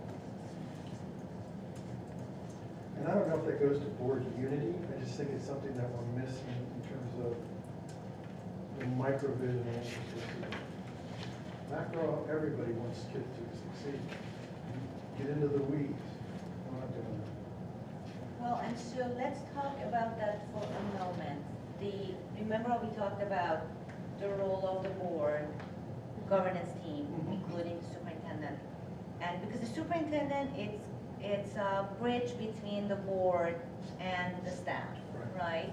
So she is here to really use and utilize her expertise and knowledge, because she's an expert in education, to take the goals that you set together with her on where you want the district to go, your vision, your mission, your objectives, your goals, and then communicate those to her staff so they can come up with action plans. Yeah, Right. No.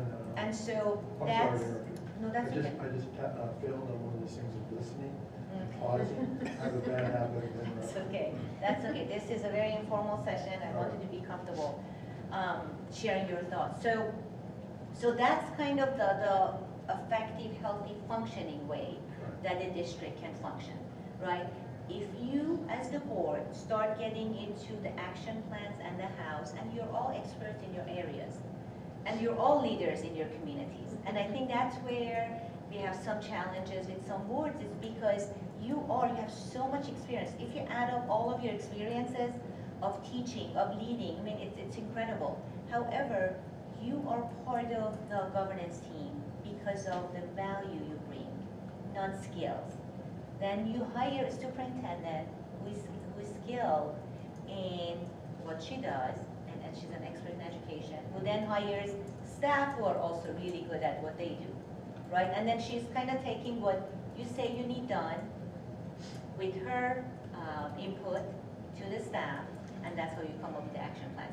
I think getting into the weeds is kind of, that's when board members can really step on toes, and that's when the staff and the cabinet, they're going to feel uncomfortable and they're not going to feel trusted and respected, right? So, but having protocols is really, really important on how you can ask questions. If you want a particular presentation, how would you go about asking that? Do you go directly, is it your decision as a team that you go directly to the staff member?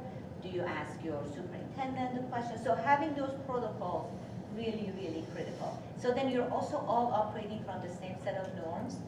It's not everyone is doing kind of their own, right? Yeah, I'll pause. I agree with what Good you're job. saying. But we don't establish overall goals for our superintendent to implement. I don't want to get into the weeds of how that implementation's done. That's her job. But I do want to see how we're moving towards those goals through the data. I'm a linear thinker. Right. And I don't think we have done that as a board. I don't blame Dr. Washer, but I think as a board, we have failed in that aspect. That's my personal opinion. The overall, that should be spread throughout the whole district. That's our opinion. And everything should relate to those goals, right? Every activity, every program, everything you purchase needs to be related to, okay, does it serve this goal or does it not? Jody? I just want to back up a little bit. You know, when Mr. Porter and Ms. McFarland came onto the board at New, pandemic started. It was very, very difficult. We had our superintendent gave us goals, but my gosh, we were on virtual. We weren't in school. It's not normal.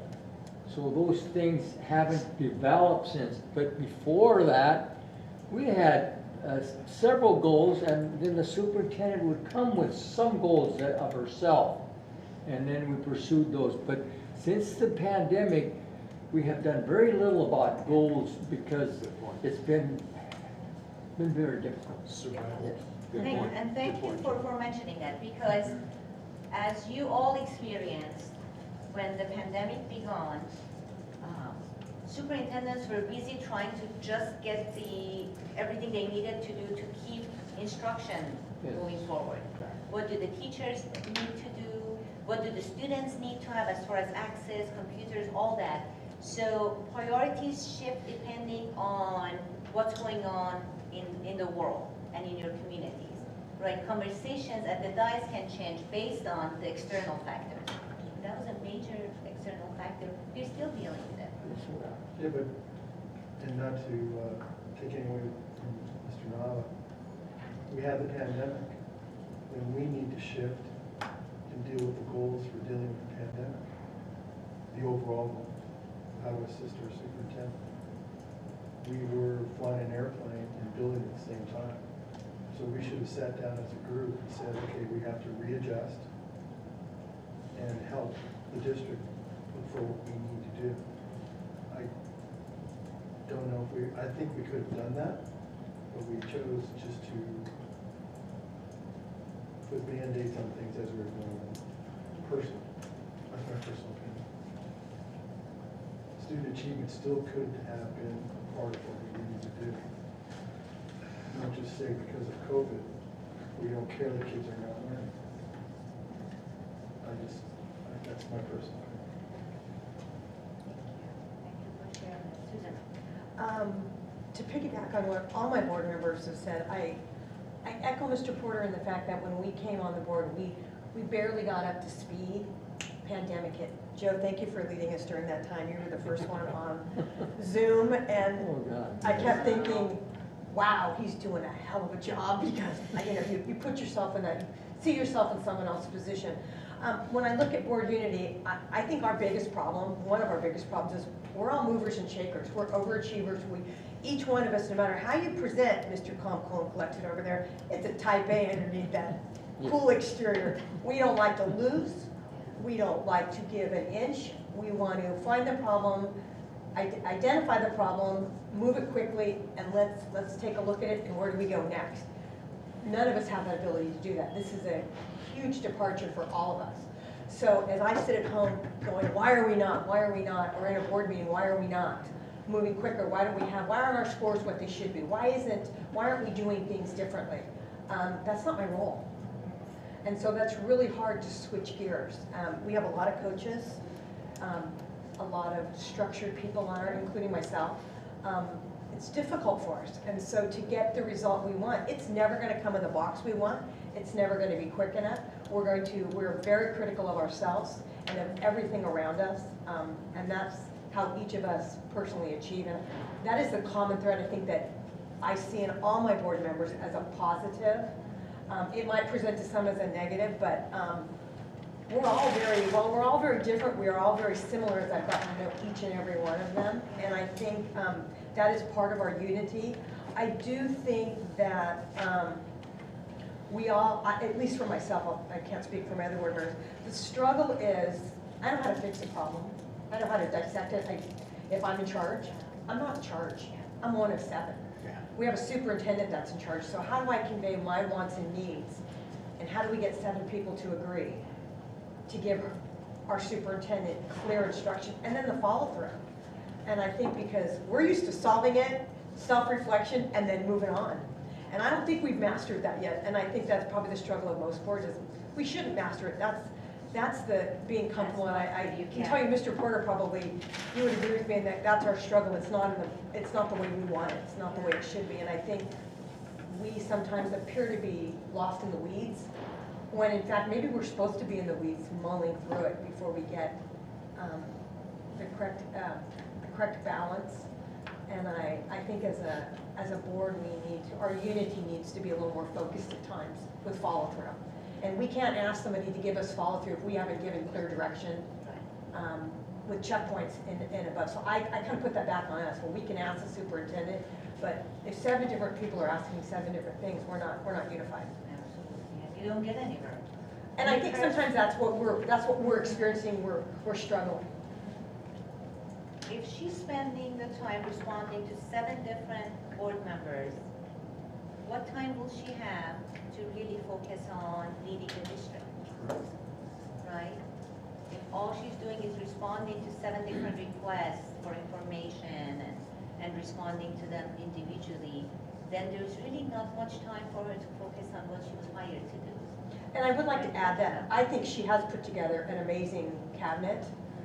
I think we are fortunate to have the cabinet that we have, and I think they are capable of moving and shaking and probably doing things that we all want to do. The difference is we're the board, they're the cabinet. And so I think it's difficult for many of us, including myself, to sit on my hands and watch, because we're not watchers. You're doers. We're doers. And doers, yeah. And that brings up also a good point for your staff or your cabinet, is that they're also here, they were hired to do a job.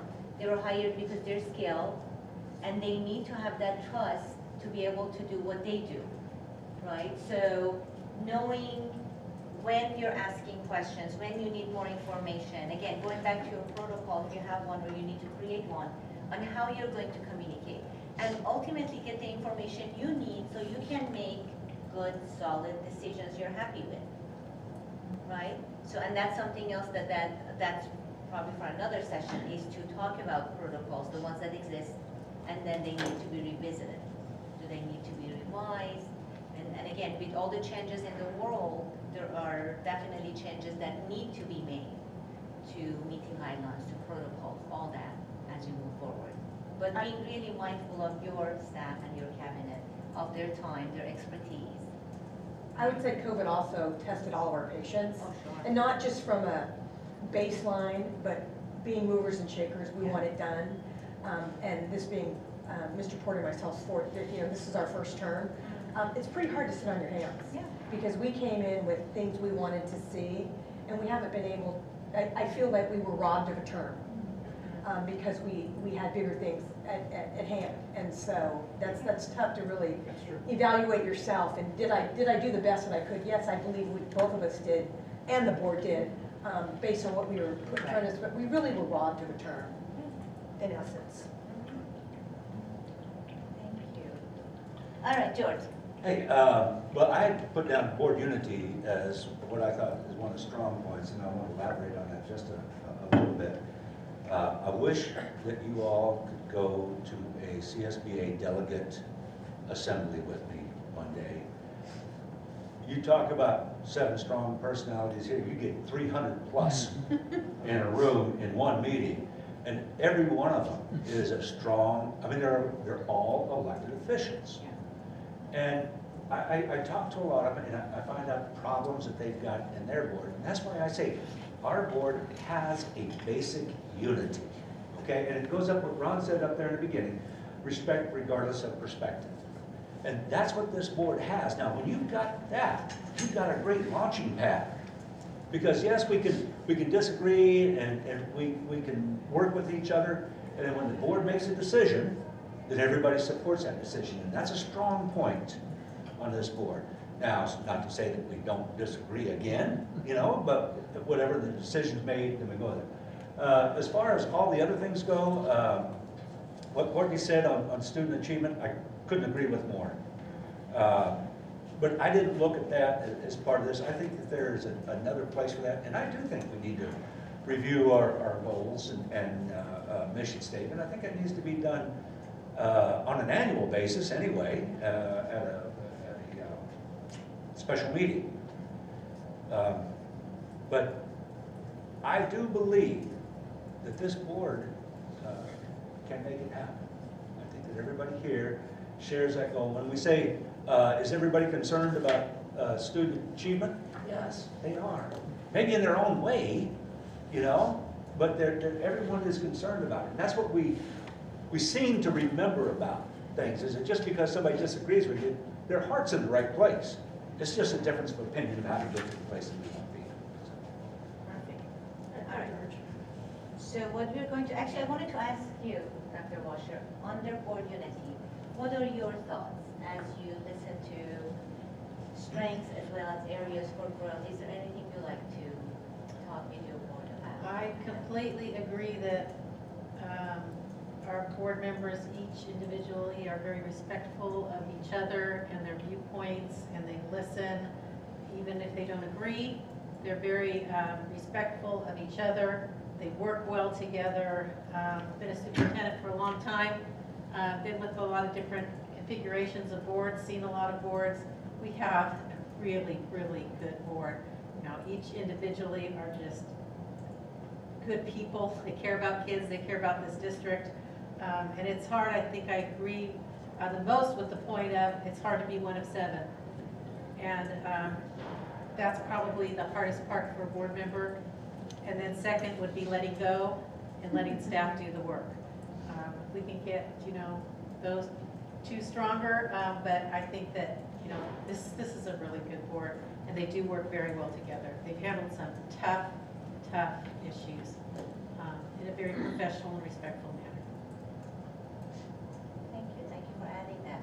And a lot of, I guess everyone here that I spoke with, your board spoke very highly of you and your ability to lead your district, which is really important through chaos, right? The difficulty and the challenges of the pandemic. So kudos to you. Let's move on, and I'm going to bring you more chart paper, blank paper. Let's move on to roles and responsibilities. Okay. That section, thank you. And we are going to start with Joe. Is that okay with you? Yeah.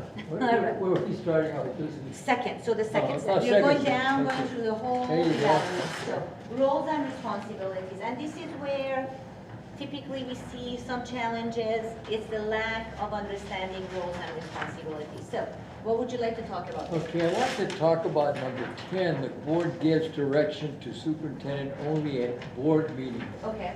You know, that's a very difficult question to answer because as far as I'm concerned, sometimes I get concerned and give directions, but very seldom.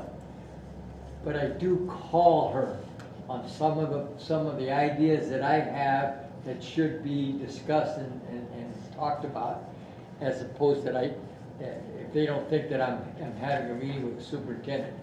We used to actually, as a board, meet with the superintendent almost before every other meeting, before meetings.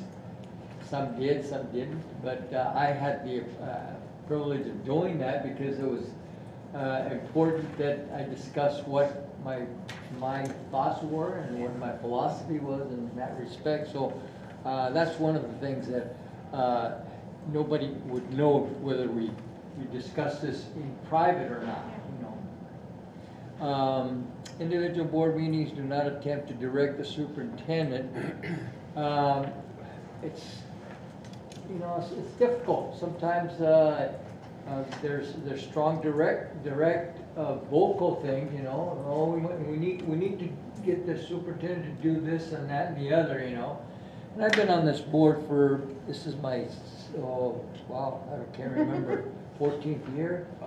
And I know that all these things, especially when we went to 2008, the lack of vote of confidence for the superintendent, you know, and the boards that were intact at that time stayed strong, and it has stayed strong since, you know, all the changes have come, and we are really very supportive in that respect. So I think that the answer to these what does it say on the bottom? It says areas of growth for most members.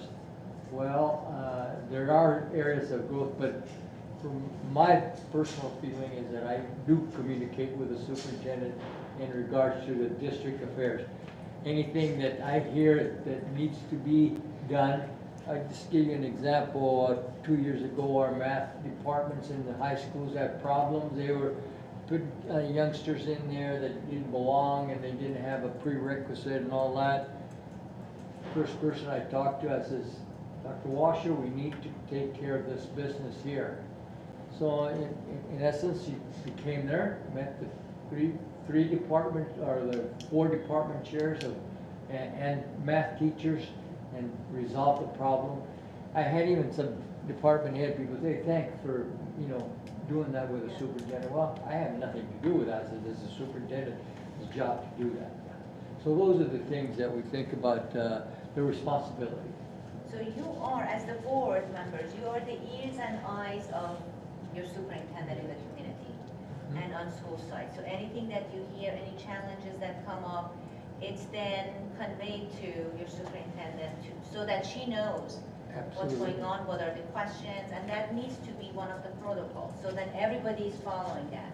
Dr. Yu, I think we're not sharing, some board members aren't sharing that, you know, that it should be shared with the superintendent, because the superintendent will do some research on this. Sometimes we bring it up at meetings and I never heard of it, you know, I've never heard of it, because the superintendent hasn't disseminated that information to us, you know, because us board members have heard from this. Another thing, board members hear about maybe 4 or 5 teachers or 4 or 5 members of the whatever it is, and that's not the whole district, that's only maybe 10, and you need to get a consensus of the whole district as to what the needs of this district are. And she'll be able to gauge that based on what's being brought up to her, right? Is it just one isolated situation or question or challenge, or is it bigger than that? Yes. I think the one thing you want to be mindful about is giving individual directions as far as looking into things and bringing information back, that's perfectly fine. But to give her direction individually on what she needs to do, you want to be mindful of that, because then you do that only as a board. Right.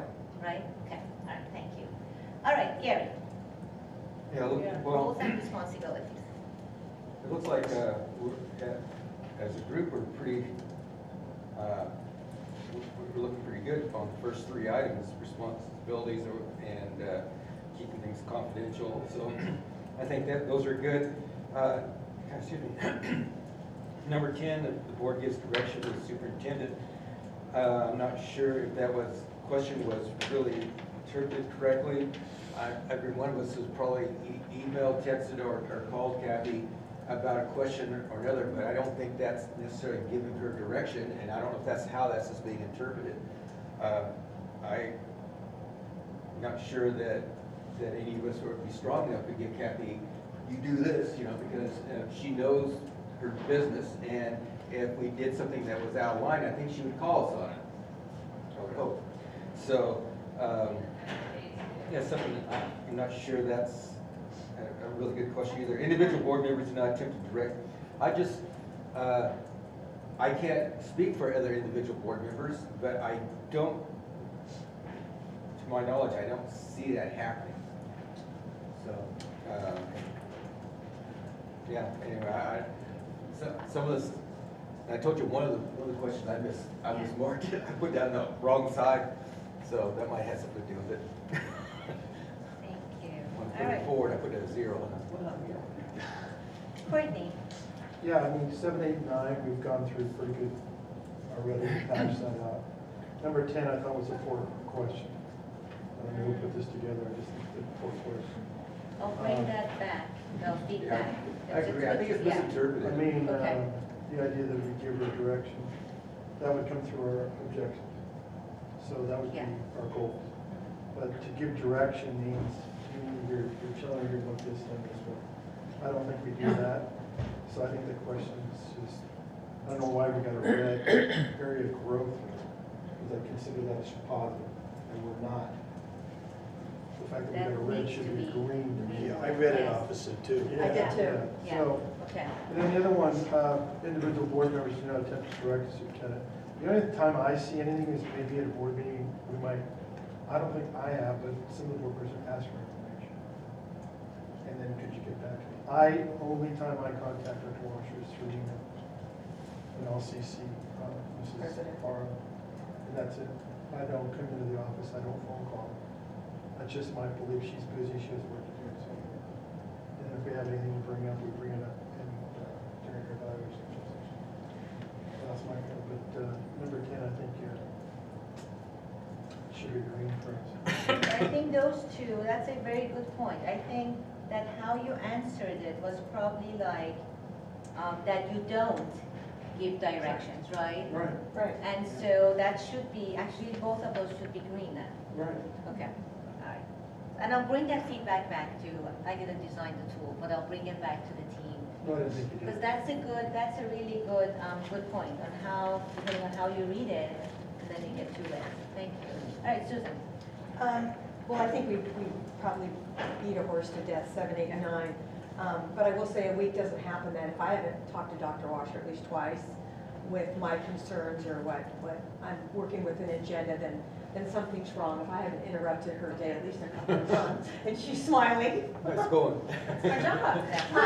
But it's also our job to take all the questions, and back to something that Joe said, which I thought was interesting. I don't know about other board members, but we get a lot of calls and emails from people. And I find it interesting because when they call us, when the public calls, it's always, you need to know what they're doing. And it's this giant secret, fix it now, and which I find looming. And you listen to it, thank you very much, I'll look into it. And the first 3 or 4 you go, When you get to 6 or 7, even 5, then you bring it to the superintendent, or you bring it to one of the cabinet members through the superintendent. So I think it's very important that when you talked about, Joe, about a small cross-section of people that give you information, it's interesting when comments come and it's from multiple levels of school, elementary, middle, or high, or it's multiple high schools, then you kind of tilt your head and go, maybe this is something the superintendent needs. Because a lot of it is frustration out of parents or teachers or a CSEA employee, or you pick it. And so a lot of the times we do a lot of listening. So I think when you get down to attempt to direct the superintendent, some of those bottom two, I think they should be green, because all we can do is present the information. It's not an individual board member's job to fix it. It is to pass the information on so that her staff has up-to-date, current information while they're making decisions. Okay, so in the interest of time, if we get to a section and what you're feeling has already been said, just let Kathy know, and then she can put a check mark next to it. Because I want to make sure that we have a couple hours left, less than 2 hours. So, all right, thanks, Susan. Sure. All right, George. Right. It's an interesting dynamic, the relationship between the superintendent and the board and the district. I came here 12 years ago and became president of the board first night. And the conversation that she and I had right after that was really interesting. And so that was 12 years ago, and Dr. Washer, her communication style has changed as it's gone through. Used to, we had meetings all the time. I used to come in even when I wasn't president, and we'd sit down and have meetings. Now, I can call and speak to her, or she'll get back to me just like that. And I will be one of the, maybe the only one to stand here and tell you that, of course I try to influence her. You know, that's what I was elected to do, you know, so that's my job. She rebuffs it quite well now. She's got experience at it, but yes, I do try to do that, so. What time do you call, George? Because I want to make sure I'm right after. It's whenever I feel like it. Oh, there you go. Thank you, George. All right, Ron. Yeah, everything's been said, but I just did want to reiterate a couple of things. You know, the public feels comfortable calling us because we are all out in the public. And that's great. That's really what they should be doing. And it's funny how a lot of people think we know every operational aspect of what's going on every day in the district. And I tell them, I go, hey, you know what? It's okay to call. We need to hear it in order for us to take care of it. I said, I can't guarantee the results, but I can guarantee you I will bring it forward. So that's kind of the second point, is that there is a clear difference between informing the superintendent of something that you have been made aware of, and if she would please look into it and get back to me. It's as simple as that, because most likely I'm going to hear it again. And I need to know that they're at least thinking about it, or, hey, well, this is how it happened. Oh, okay, no problem. So we do need to call her or contact her whenever something like that comes up. The other thing is that there is a difference between giving her individual direction, because we can't. We are one of 7.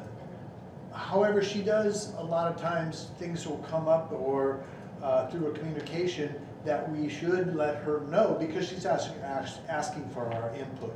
And I have no problem giving her my opinion of whatever that issue is. So that personal insight, I think, is not direction, it's informing her. So, I think this one's been covered very well. Thank you. All right. So just check mark everything. Kathy, if you have anything you'd like to add on the role and responsibility? I think that each board member does a great job communicating with me in their own way, their own style. And I think that they would tell me if there was a problem. I think our working relationship has evolved enough to do that. And I think that we do communicate very well, and whenever they need to, or I need to, and they're always receptive, no matter when. And I greatly appreciate that too. Weekends, evenings. So thank you for that. Don't like to bother Yeah, you're you welcome. but thank you. All right. Okay, well, thank you. Let's move on to board structure. And again, in the interest of time, try to give us the main points that you'd like your colleagues to know. And Gary, we're starting with you, I believe. Oh. Board structure. Board So, structure what do you or have on culture? that? Yeah. Culture. I'm sorry, board Oh, culture. shoot. So Okay. sorry, board culture. Again, looks like we feel pretty good about that, our culture. The last one, number 17, board members usually discuss questions and agenda items with the superintendent prior to the board meetings. If they don't, they should. I think if there's a real issue, then you need to find out about it to keep yourself informed and not take a lot of extra time in board meetings to question. You know, I mean, it's something that you could easily answer, or the superintendent or her, one of the folks that she works with could give you the answer. So it looks like that is an issue. That's red. All right, thank you. Courtney? Yeah, again, all these are great. Number 17, I'm probably the worst offender. I do not contact the superintendent prior, because these are agenda items. They're being brought forth by staff. I assume that they have done their expertise and their background on it. I'll do a dive into it, a deep dive. I will have questions for them, because the public is in the audience. And this is a time to bring those questions out and have the public made aware. And because we are elected by, I work by constituents in Area 4.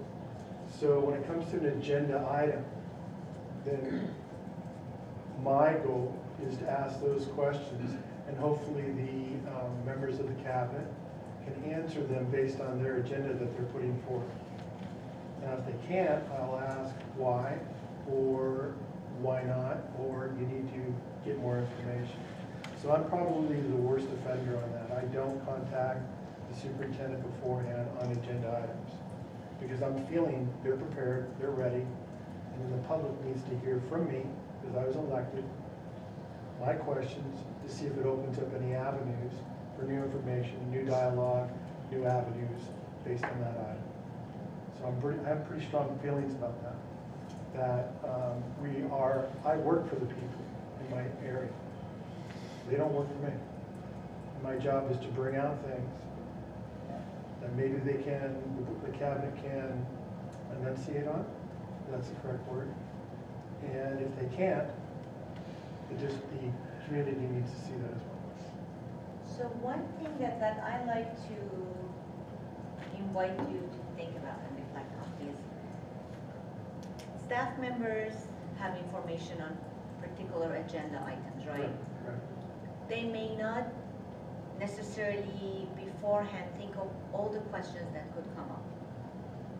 Having a protocol on sending your questions in to your superintendent, to them to send to the staff, getting the responses you need, doesn't mean you don't ask it again at the meeting, because you can.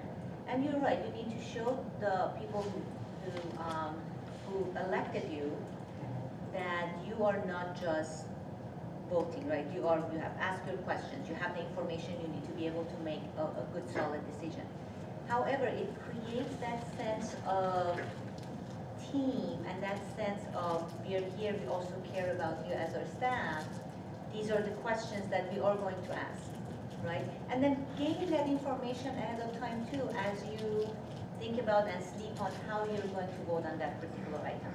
So a good practice is always, and again, it's up to you as a board what you decide to do, but a good practice is to send your questions in beforehand after you have reviewed the agenda, to also give your superintendent and staff time to think about, reflect on, give you the responses, and be prepared to share it at the meeting as well.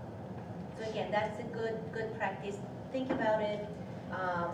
It's something that you will all then do as a team. So you'll decide that's our protocol. We'll get the agenda, we get the packet, and then we send our questions. And give them kind of that heads up. These are the areas we need more information on, or we have questions about. So I'm just sharing with you a good, successful practice as you are all in this together. I might be combative, but why is that a better way? Because imagine, and again, this is for you to decide, right? You may decide, well, that's not a better. No, just Sure. Imagine being the staff member. You have put together the presentation. There's no way you can think of all the questions that could come up, because sometimes we write and we put PowerPoints together and we think of all the potential questions that could come up. Right. But you reading it, you may have something that I didn't think about including in there.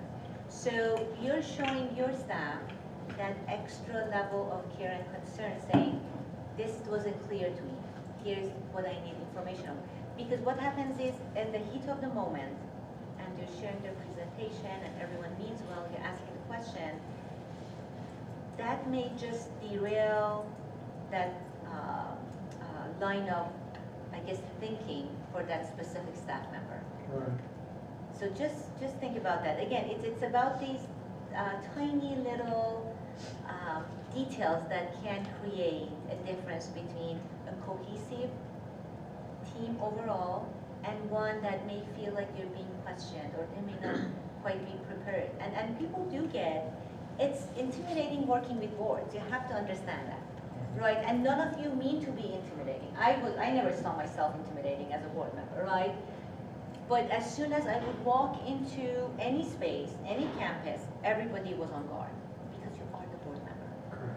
Right.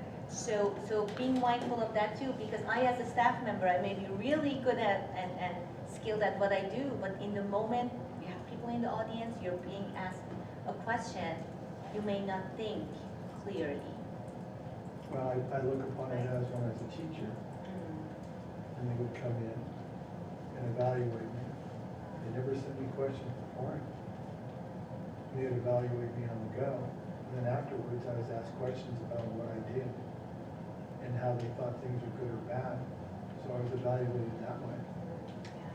So when I come to this, I assume that they're prepared. To bring that in, yeah, that lens. So that's the lens I'm looking at. Yeah. And we all have our own individual lenses. I'm not saying I'm right. Broader, yeah, yeah. No, that makes perfect sense to me now. Right. It does. So now think outside of that Okay. lens, and with the lens of how you would have liked that To be process to go. evaluated? Yeah. Wow, Right? I change everything that we do now. And then also keep in mind, Courtney, you're not evaluating. I'm the not staff, right? evaluating. Right. So it's kind of a different scenario we're talking about. So asking questions and gaining clarification to make the best decisions you can make, that's different from evaluating, right? But try to look at it with the lens of how would you like in that situation to be treated? How would you like? We have to set people up for success all the time. All of your people, your staff members, everyone. Because that's how you create that sense of unity, that sense of you're all in this together for our students. It's not them versus us. Right? That's where we need to get to. All right. So thank you for sharing though. That's very helpful also for me to understand. All right, Susan. That's funny that Mr. Porter brought that, because that's one of the first things I sent to my board member, and they're all looking at me like I'm crazy. Please get your questions answered ahead of time, and then please share everything publicly. Because I looked at it as streamlining a little bit. If I could ask questions of the cabinet or any report, I mean, like the deep dive, you have all these questions, and instead of coming in and kind of catching everybody off guard, I want time to digest what they're telling me. And I've also, Mr. Khan is probably sick of hearing from me, because I always say, are you prepared to answer that publicly? Because I think it's really important once we have time to digest it, to bring all those things publicly. I've even said it to Michelle when she comes to the podium, and ask the questions so that you can come back with even more information during public comment. And I think it's really, I think we're getting kind of double bang for our buck. If you can get some of those questions answered, it's going to open up a whole other level of questions or points to make publicly, and it's to me it's twice as transparent, because you had as board members a chance to digest and maybe be a little more articulate. Hopefully that's the outcome of it, and maybe our cabinet has time to dig a little deeper in what they're presenting. So I kind of agree with it. I think question 17 about the agenda items, I think as a board member, if you're not asking questions, either through email or verbally, I think you're missing half the agenda. Because I think what we read is only part of the story. What am I missing? And so that's the other reason to go. I do it verbally. Sometimes I send a quick email or, hey, when you have a chance, can you call me? I want to know, even when I wasn't president, how did this agendized item get up? Is it this time of the year that this comes up? What's the background, and why are we doing that right now? And I probably drive them all crazy, because I'm an information person. I want as much information as possible. So that's, I think, 17, if we're not doing it, and it looks like some of us are not, we probably need to dig more for our constituents and what we were elected to do. Thank you. All right, George. I think that asking the questions before the board meeting is part of the whole communication process. I ask a lot less questions now than I used to, because a lot of this stuff happens year after year after year, so you don't need those questions. I made it a habit from the beginning that when I have a question, we have a blame line on our agenda, and I will send that email to that person, and I always copy the superintendent on it so she knows the answer to that her staff is giving to me. I also tell staff members sometimes that I'm going to ask this question in open session, so that I want them to be prepared with a good answer. I don't like the "I'll get back to you" Mm. kind of thing, but it happens, and I understand it. I try to keep everything. And then when I make my comments about the agenda item, then I can talk about my answer that I got. I asked this, and I get that a lot from Leonard, from our CBO. I email him all the time for finances. And Leonard is a wonderful man. And a great CBO. Sometimes he talks financial though, you know, and it's kind of hard to understand. So you got to get it down level. So you got to ask him questions and stuff. So anyway, that's all I got. Thank you. All right, Ron. I was just gonna say the same thing, is I do ask questions, because I'm a firm believer in the more information you have, the better your decisions are going to be. So I will ask questions if I have, just for the deeper understanding, and I do let them know, oh, that's great information. I'll be asking that in public, because I figure, you know, I'm nothing special. If I thought of that and go, I don't get this, somebody needs to explain it. The public probably has that same question. So I think that that's a good thing. It's not that I didn't do my homework, it's because sometimes I think that the public needs to know. And it used to happen before I was on the board and I would attend meetings, that it was almost like a ploy from the previous administration, that when they would do a presentation, they would almost pretend like, oh, it's a personal attack, you asking a question. And my whole response in my head was, you know what, toughen up, get over it. Your job is to answer questions, you know, and I'm sitting in the audience with them, you know. But our people don't do that anymore. It's not a personal attack. We have a question, you need to answer it, it's business, move on. And I like that it's not, oh, poor me, somebody's, you know, attacking me. Oh, too bad. So, yeah, I think asking questions is good. We do it. And whether it's through our cabinet or not. You know, it's already been said, so I agree. All right, Joe? Yeah, and just piggyback on this, on routine agendas, I seldom hold any routine agenda items, because if I have a question, I will call that particular person that's in charge of that.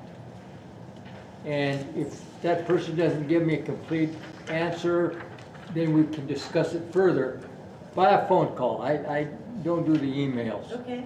Okay, because I can talk to them, and if I need the public to know about something that's very important, then I will pull it. And then this is the reason I'm opening this routine agenda for report items, for that matter. If there's a report item that I don't understand when I'm reading it, I immediately call the person that's reporting that report, and he or she gives me a satisfaction that this is it. I just listen. At meetings I listen, and I do comment on some of the things that we've discussed before, or even some that we don't discuss. So I think that's very important, that actually it shortens up the meetings on our board, because everybody's informed on this, and we ask very few questions on it unless we need the public to know. Thank you.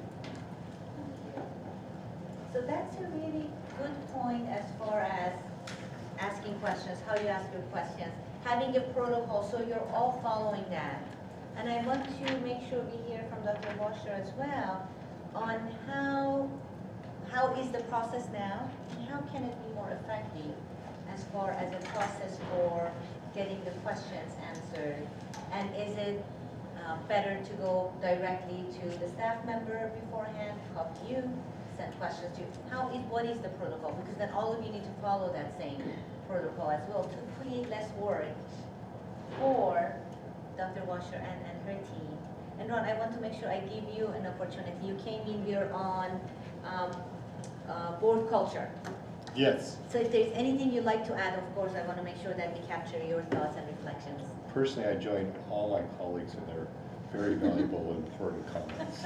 All right, okay. And they're Well, if you have insightful. anything to add. That's an attorney for you. If you have anything to add to any of the areas we have already talked about, please feel free. I will, thank you. To let us know. All right.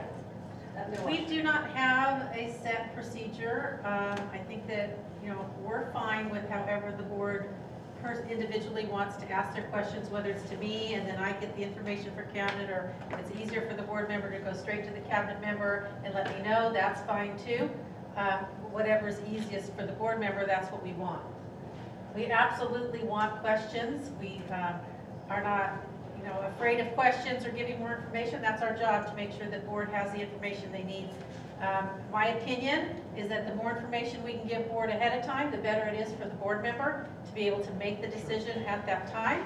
If the board member then wants to bring up those issues in public, that's perfectly fine. If other questions come up, that's perfectly fine. We're not threatened by questions.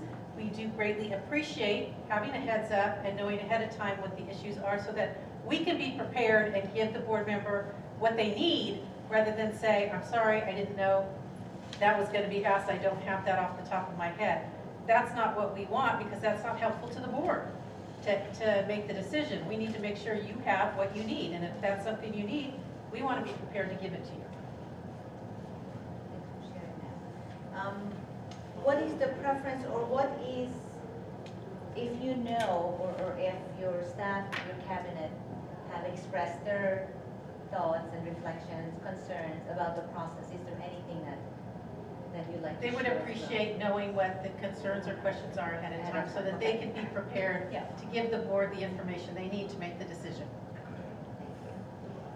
All right, let's move on. Has everyone shared? Everyone has shared, right? Let's move on to board operations again. In the interest of time, if something that you are, oh, Kathy, I moved it here, sorry. I brought it. Oh, sorry. So sorry. In the interest of time, if it's something that has already been discussed, just let us know, and we'll move on. We'll just put a check mark next to that particular item. I want to make sure we get to all of it. So, as much as I don't want to rush the process, since we have to finish at noon, I want to make sure we get to all of it. So, let's begin with board operations. We are going to start this time with Courtney. Board operations. Okay, board operations.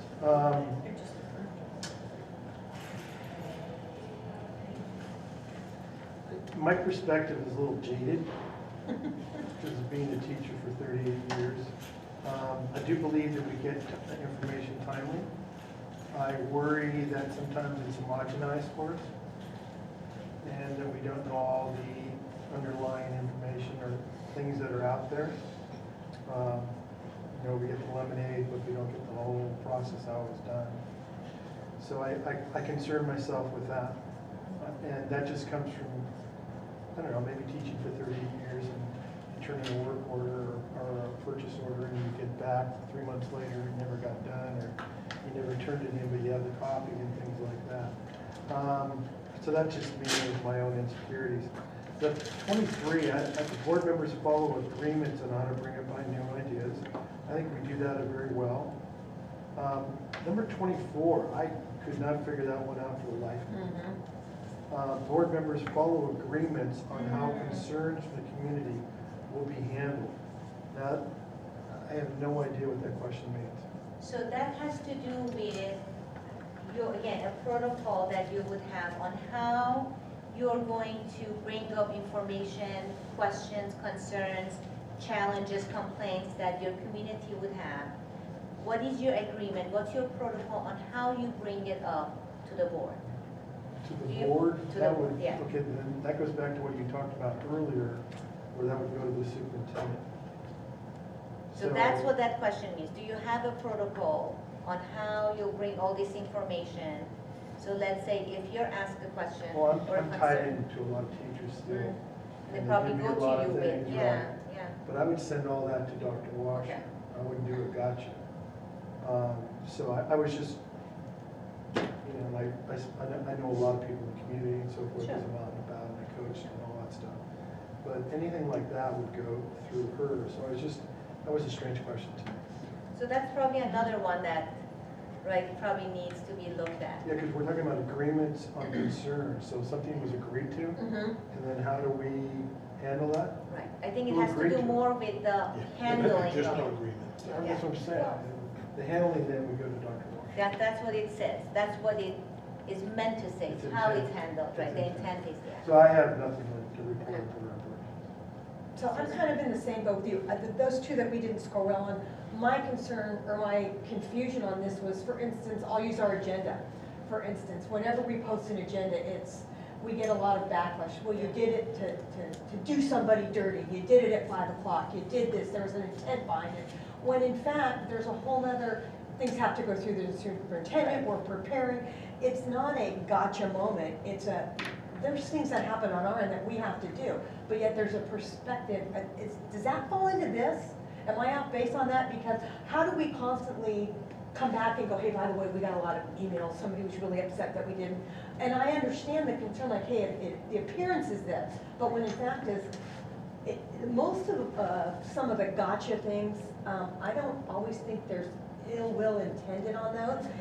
We have our own protocol internally, and so how much of that protocol do we have to, should the superintendent, I guess I get confused by that, because to me, it's very clear why we had to do what we had to do, but when you start to explain it, then you're taking on explaining for 7 board members, and really, it's not that's out of our scope and our role. It's protocol. Am I on base on This that? has to do more with the protocol and not necessarily agreeing on the complaints or the issues or challenges. Right, so that is protocol, but we Yeah. do a certain time to adhere to what we need to do. So if that's an agreement that we have, and I'm using agendas for that, how it affects me, like, I have my president's meeting, and then the board does their thing, and so that's an agreement of how we're going to put out an agenda. No, No. agreement on how you're going to take the information that you hear. Got it, okay. How you're going to handle that. Got it. And I think Courtney said you let. Yeah, stop, and everything Right. does go to Dr. Okay, Washington. so that's what, and I think it needs to be probably worked on, the question, because I can see how, I saw it, Yeah. I saw it in a completely different. yeah. So this one, and And my I, way has to be right, there are a right? few of them that you had, Yeah. you had questions about, so I'll definitely bring that back. All right, George. I really don't have any comments on that. Things work fine. Yeah. I don't have any problem. I agree. Beautiful, thank you. All right, Ron. I think timely has gotten so much better. Adequate, I like the executive summaries, and sometimes that'll trip a question, and then that falls into the other categories, make the call, figure it out, get the information. I have the same thing about the agreements. We don't have agreements on that. When it comes to a community concern, we do have a protocol for addressing the community concern. And that's what the And question is, that's, yeah. that's as That's simple what as, mine yeah, is. that's as Yeah. simple as that is how I saw it. So, okay, thanks. Thank you. All right, Ron. I really appreciate that we get a lot of information from the district. We get weekly hot topics that helps out quite a bit. It lets us know issues that are coming down the pipe. That's very, very helpful, so we can start putting things on our radar and being aware of this. My problem, coming back full circle, and maybe even goes back to board culture, is if we're asking the question for the first time in a board meeting on the fly, I don't know if that does anyone any good, and it just comes off as grandstanding to me. So that we should have interaction leading up to it. So, and that's probably what my concerns were in 24 and 23. That I understand that issues are presented in meetings that of course create follow-up for the board, but to what extent we do that and how we do that, we maybe can improve that a little bit. And spending time, maybe researching with the superintendent or one employee before we go whole hog in, so we hear both sides of the story. So just more communication, more working with our staff, as opposed to blasting something out there that will have ramifications and create issues. All right, Jill. Yeah, very short, on 24 only. My understanding to this question was that we do, I don't know if we have any agreements or anything, but we do have the local control accountability plan that we get presented, and those plans are actually done with parental meetings, to staff meetings, and anybody that wants to attend those meetings. Right. And we get all the information from them in writing, and, you know, we can go disseminate that information to ourselves and the other people in the community. That's how I understood that question. Otherwise, I don't have any other questions. All right. Thank you. Gary? Yeah, same problem with number 24. Yeah, it's really hard to interpret exactly what you want, but my main thing that I wrote down is that as a board member, we cannot and we should not make any kind of promises to the community. But all we can really do is pass along our concerns to staff. And that is all been said. So, Dr. Washington, would you like to add anything to that before we move on to board members? I think that the board is very good about what Mr. Knaxet just said, in not trying to solve the problem or make promises to the public when there's a concern shared, but say that I will share the information with the appropriate person, and they do. I think they're very good at that. Perfect. All right, so let's move on to board meetings. Susan, we're going to start with you. Oh, wow, we're gonna need some time on this one. In the immortal words of Mr. Nava, nothing good happens after 9 o'clock.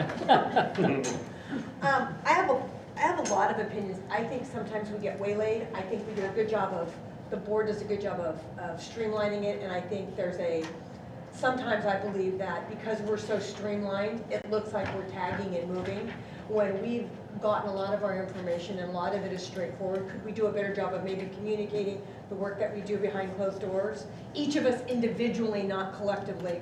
And I think that because some of us, the bulk of people really do get their questions answered or they're clear. And we've got, I would say a lot of our board have multiple years under their belt. So they're very familiar with things. And so they can put pieces together probably quicker than sometimes even our public. So I think time-wise, I think we do a good job of having multiple sites. We do both areas of our locations. We do have the same time of our board meetings, and I know this time frame kind of threw people, but I think that we do need to change up our times from time to time and not just do an evening meeting, and I've shared that with Dr. Washer. We're not in a position to maybe move forward, or a board has made no decision on that. But I think to have all stakeholders have some people work nights. Right. Some people have small children. I think the change in time sometime might be really helpful. We might find something that we didn't know worked better. But I think a more streamlined meeting, it clearly says, the board confines its meetings to a reasonable length of time. The bulk of us, more than the bulk, said no. And I think if we're having 6 and 7, 8-hour meetings, we need to really take a look at what we're doing. Because we're there to solve some problems and move on and let the district do their business. That's right. All right. Our George. meetings are too long, period. I mean, they just are too long. And it's nobody's fault here individually, but it's everybody's fault here collectively. And Susan just talked about having another meeting, a separate meeting. Our city council has a shirt sleeve meeting, which that's not a bad idea. But we actually have a board policy that says that meetings will be over by 9:30. And it also says I'm trying, George. What's I'm that? trying. Yeah, it's not your fault. As I'm gonna say, it's nobody's fault here individually. I've been president of the board at 2:30 in the morning and had a meeting. I mean, continuing to go on when we first got here. That's too long. We need to get it over with by 9:30, period. Find a way to do it. That's all I've got. All right, Ron. I'm on the other side of it. I can care less how long the meeting lasts, as long as it's productive and we're getting business done. But if it is too long, the answer is more frequent meetings. So either the meeting has to take its course to get the business done, or we add more meetings. And I think if you add more meetings, everybody's much fresher at it. So I'm a proponent of getting the business done, and it's like, board, take your pick. You want long meetings, or do you want more frequent, shorter meetings? And I'm good with either one. I think the comment about the community input, yeah, I think that is absolutely a critical component of what the board does. And I get it, that it doesn't need to be a grandstand by the public, it doesn't need to be this or that or the other, but it has to have that option in it. Of course, some of it's required by the Brown Act, which is, you know, fine. But that's kind of my whole thing is if we need to have more meetings to get the business done, then we need to do that. It's as simple as that. Thank you. Ron? I like our meetings, I like our format. I do agree that we all come prepared to these meetings because this is important to each and every one of us. I have been on boards where people open the agenda and see it for the first time, you know, during the Pledge of Allegiance. And we are very much data driven, so those are positive. Length of time. I've been president twice, and I got to tell you, Dr. Washer will tell you, I fight for our agenda. I have to be overwhelmed and severely impressed before something makes it as an agenda item. And that's because every single one of us is very busy, has a lot of commitments, and are doing this job 24/7. So I am very, very selective on what I let on an agenda. And there's times where, you know, if staff just wanted a thumbs up or not, that was not our job. That, you know, we had to let staff do their job so we could do ours and debate the important issues, the pertinent issues in a reasonable amount of time. The next one, 30. You know, I'm in my 10th year on this board. That never ever dawned on me. That are we spending the appropriate amount of time related to the importance of an issue?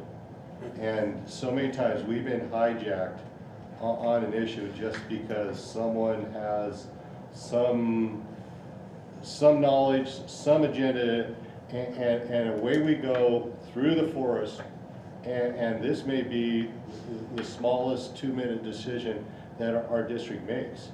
And then there's times where we approve our $350 million budget in about 2 minutes. So that was important to me, and it was definitely refocusing. So, and then the last one, community input. You can't have enough community input. Remember, I was the Zoom president, so Joe started and I finished it. That, you know, we got a lot of community input. So community is critical. We are their public servants. We're here to serve them. So having that, but reasonable length of time. Joe's right. Nothing good happens after 9:30. Yep. And how I'd rather have more smaller meetings that are vigorously debated than us rubber stamping things at 11:30 at night. That's a great point. So what I'd like to invite all of you to do at this next board meeting that you have is kind of time, how much time you're spending on each of the agenda items. And then for yourself, put from 1 to 10, how important is that particular agenda item? And how much time? And maybe at the next workshop you have, compare notes. Are you spending adequate time on agenda items that are really, really critical? So that's, again, that's something for all of you to reflect on. That's how you can become even more effective as a team, is when you start looking at areas and topics like that. As a side note, I do that on our agenda when I'm trying to figure out where our time is. I've done that. And I'm pleasantly surprised that I'm close, but then there are some that the derailed that Mr. Freitas talked about, and that I think is where I think every president has been there, where everybody's got their information, we've got it, and somehow it takes down the mountain, around the corner, and you don't know how it got there. And there's usually one on every board meeting where I've gone back and highlighted, going, what could I have done differently as the president to control that? What board member underspoke, overspoke, where could we have streamlined it? And it's different every single time. But it is an interesting exercise to do. And it's a good exercise to do for all of you, not just the board president, Right. for all of you, because it takes all of you Right. to manage the meeting, right? To manage your time well. And you know, I have to agree with you on after 9:30, our brains are just not designed to really have that focus and clarity. After a full day of work, family obligations, 9:30, 10 o'clock, the brain just shuts down. And it's challenging to focus. It's also a disservice to our constituents. Our employees got to log off. They don't know what's going on because they have to go back to work. Our parents have to log off because they have to go to work. They have to get their kids ready for school. So if we really want to have input from our community, it is really important that we get done at that 9:30, 10 o'clock in the latest. Mr. Freitas, you're lobbying for that morning meeting, aren't you? Well, like Mr. Neely said. Well, as long as my City boss still Council needs me 8 to 5. has a short sleeve session every Tuesday morning. Well, it used to be every, but now it's almost every Tuesday morning. And that's where they do kind of the report items. They don't do the decision making, but that's where they do the report items. And so you're instantly pulling report items out of the agenda. We could make the 9:30. Yeah. And that's just a different way of doing it. So, I mean, there's a lot of options to do it. But, you know, I agree, even though I say, yeah, I remember being in the audience at midnight, 1, 2 in the morning. You're right, I think it is a disservice to everybody involved. So, okay, it sounds like, where are we going? We're going more meetings. That's kind of what I'm hearing. And you guys were making huge decisions about whether you're going to lay off 500 people at 2 o'clock in the morning. And, you know, I couldn't. You were a lot younger than 2 boys, weren't you? Yeah, The other, it started, my hair started to turn gray. the other thing is, Susan and I are still working. And I love my retired colleagues, and thank God for them. They pitch in, they make graduations that I can't make because my boss wants me at work, that I can't do this. But also, I think it's important to have employed people on our district. And if we now require them to take vacation time to come in 8 to 5 every single time for a regular meeting, we're going to discourage having people with jobs, people with families on our board. Because you all come with great perspectives, we kind of come with a different perspective. For example, during COVID, a lot of you were all home, you guys were isolating, you were social distancing.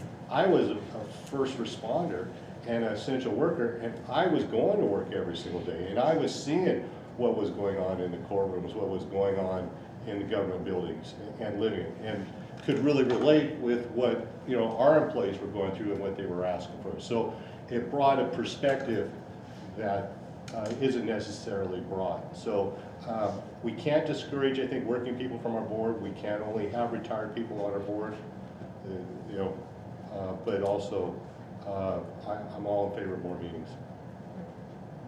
Thanks for sharing that perspective, really important. All right, Joe. I think board meetings are very important. Sometimes I think that some of the items on the agenda, whether it be a report or a routine agenda, we have some people on the board and people in the audience that are really redundant. We repeat, and I don't need to hear those things. I just need to hear it once, that's all, and write it down. And if I'm the speaker and Mr. Neely talks about that subject, I'm not going to talk about what Mr. Neely says. I'm just, if I have another point to add, I'll add it and quickly sit down and be quiet. That's what extends the meeting sometimes, is a redundancy. Thank you. Yeah, you're right, Joe. That's one of the things I was saying. Number 31, the board effectively manages community input. I'm not sure how we do that, but how long can we allow the public to just drone on?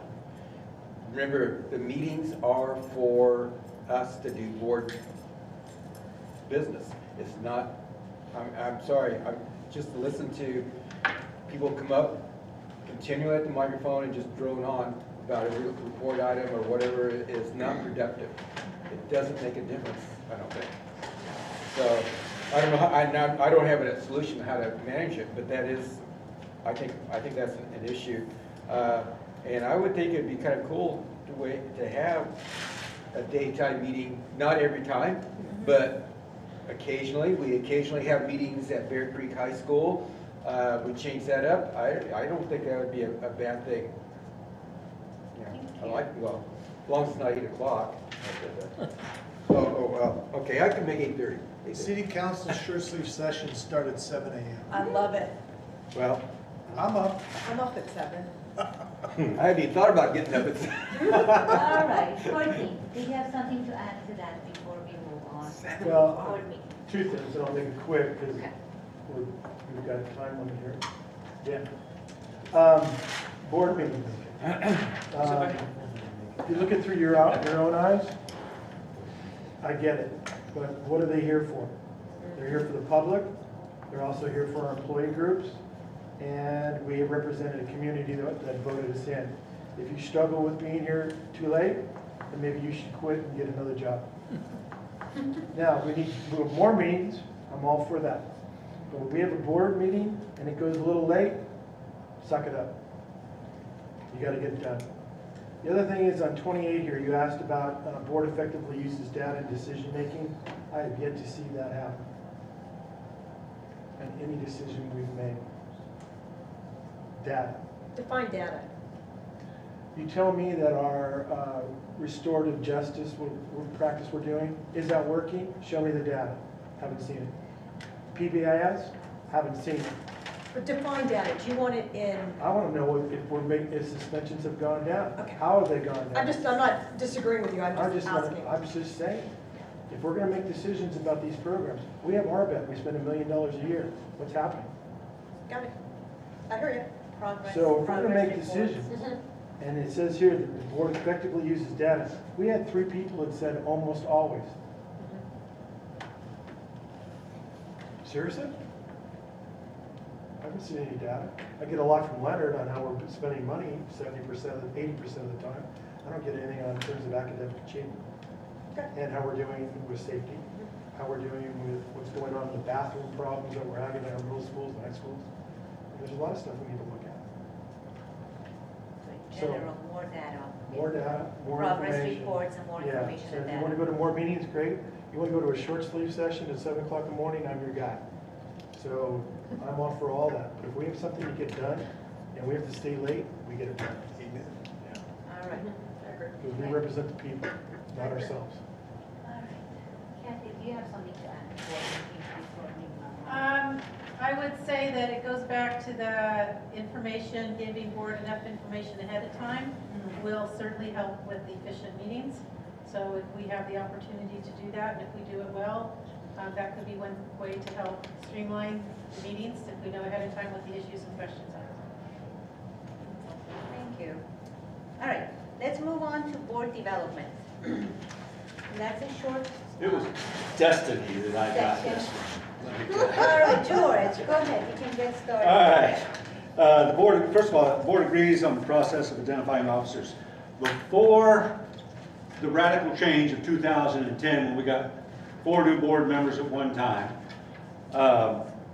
they had a tendency of keeping the same president and vice president, and they would swap.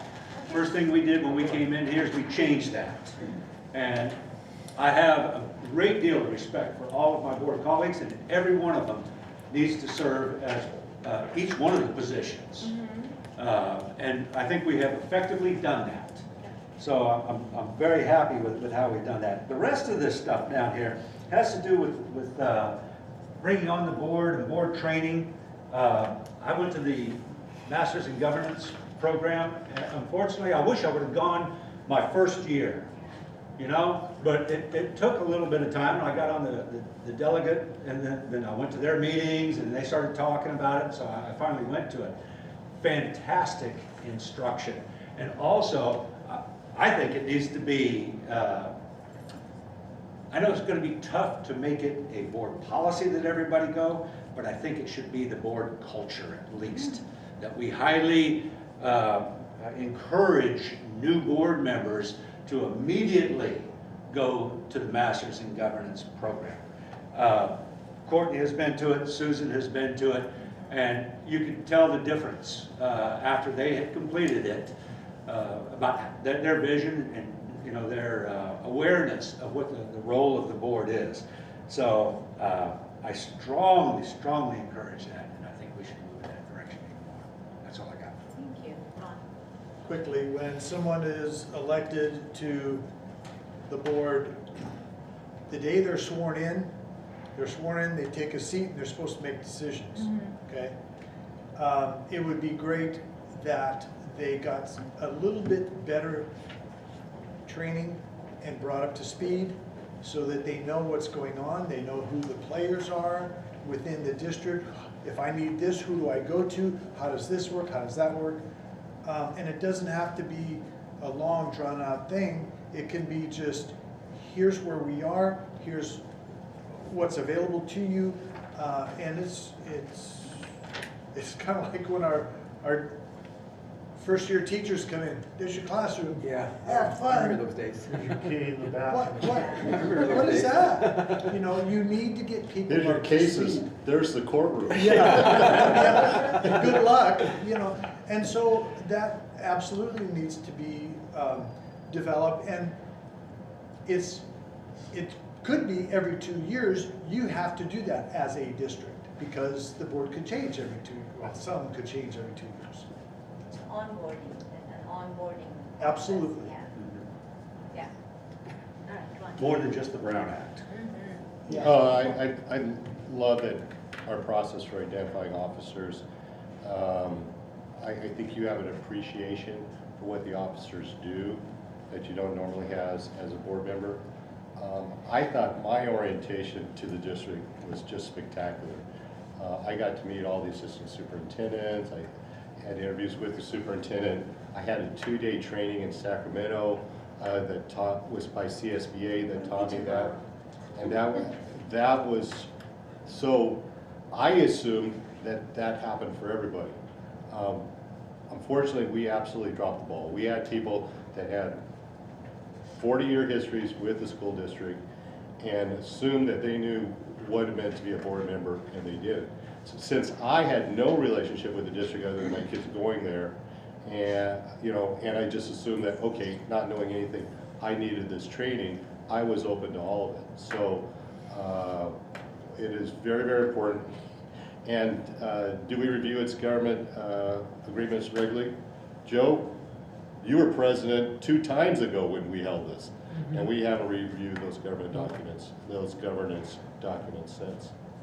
And I tried to get something done last year, and it was just too quick, wrong time, and we didn't have this type of foundation. But there's a reason the pilot in an airplane or a helicopter goes through a checklist every single time before they take off.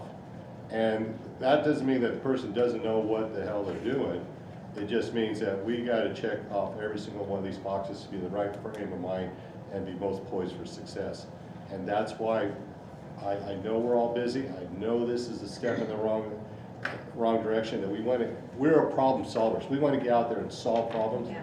But there's also a time that we have to make sure that we're in the best shape to solve these problems. And that's why this is so important. All right, Joe? I think that actually the CSBC has this orientation. I went to the orientation when I became a board member. I think it's very beneficial to be in education because I think it's easier. I don't know, maybe not. But to me, when I got into those sessions, I understood things that are happening. I know about bargaining. I know about unions. I know all these kinds of things that happen during the school system. And of course, I was a coach and all this, and I knew a lot of people in the system, so I didn't have any problems with that. But I agree that when you come into this board and you just, even if you're an educator, you should know the important departments and cabinet and everything. And I made it a point when I first got elected to visit every section the M&O I visit, the transportation. I even got on a bus and looked it in there and told the director to clue me in on what's going on and how many buses we have and all. Got all that information. Then I went to the other areas, all the areas that are pertinent to the running the school district, you know, budgeting and all that. And that's how I got the information. I think that if the new board members that come in sometime, whenever they come in, that they should make an effort to do that, and I think we become pretty good board members. Personal effort on top of an onboarding process. Yeah. Thank you. Gary? And I think, Yes. since they're new, they don't know this. I think the board and the district has to make sure that we extend this education. Right. Yeah, I also did the state 2-day training and had staff orientation when I first got here. Secretary showed me how to turn on the computers. You're still learning? Yeah, and the problem with that is that computer that I have. No, this is not the time for you to make excuses. You're extending the agenda. But I think it is important and that we go to the workshops, especially new board members, even though I've been in education forever, this is a different ballgame and you need to have that training. And I feel pretty confident that I was adequately prepared. George, I always have the, where to go, governance handbook with us. So, by the way, Bonnie and Daryl's still on the list here, so it hasn't been changed. They've been gone for a while. So yeah, I think that we do adequately or effectively orient our new members. And we probably need to review this though. The handbook, right? The handbook, yeah. That's a living document. It does Yeah. need to be revisited, if not every year, at least once every 2 years. It should really be done once a year. You have a workshop, you go over your objectives, your goals, you do a board self-evaluation, revisit your governance handbook. Make sure it's all up to date, right? Yeah. Current. All right. How about a list of acronyms for the new guys? Oh. Definitely, so I have one of that those. actually Which is needs the to be financial added roadmap to to all the of end of your governance handbook. Yeah. Because people don't know, and we have so many acronyms in every industry, but I especially can bring them, but I have education. a list. It's Right? fun. Yeah. Just in my line of Trying work, to figure out. somebody comes up with a new thing and they have to change it. But it means the same thing, but it's a different acronym. It's like, Yeah. stop. Oh, Stop. Come on, man. The old one was good enough. Yeah. All Excuse me, right, are we taking a break or we're continuing? I'm not do you- done yet, Joe. Do you need, No. well, let's finish I this got it. part, then we I take got a few floating. minutes. I'm floating, that's why I asked. I'll make it for you. As, just from my experience, Yeah, we're probably on the same page. yeah, that we should have a process in place Yeah. for, Onboarding? I don't need to use, onboarding is a great word, I was gonna use indoctrination. So onboarding is a great. Probably a Yeah. better word. Yeah. Same thing. As somebody that tried to push forward on an agenda, I think it was, Yeah. that we pay people to get NIG and PD, pay board members to encourage this, it was voted down. But I wanted to incentivize board members to look in and get more professional development. I'm a lifelong learner. So I think that we need to establish that as a district that's, and you know, things are changing quickly. Things are more sophisticated now than they ever have been. And this onboarding needs to be done and set in stone and carried out every time we have an election and we have a new member.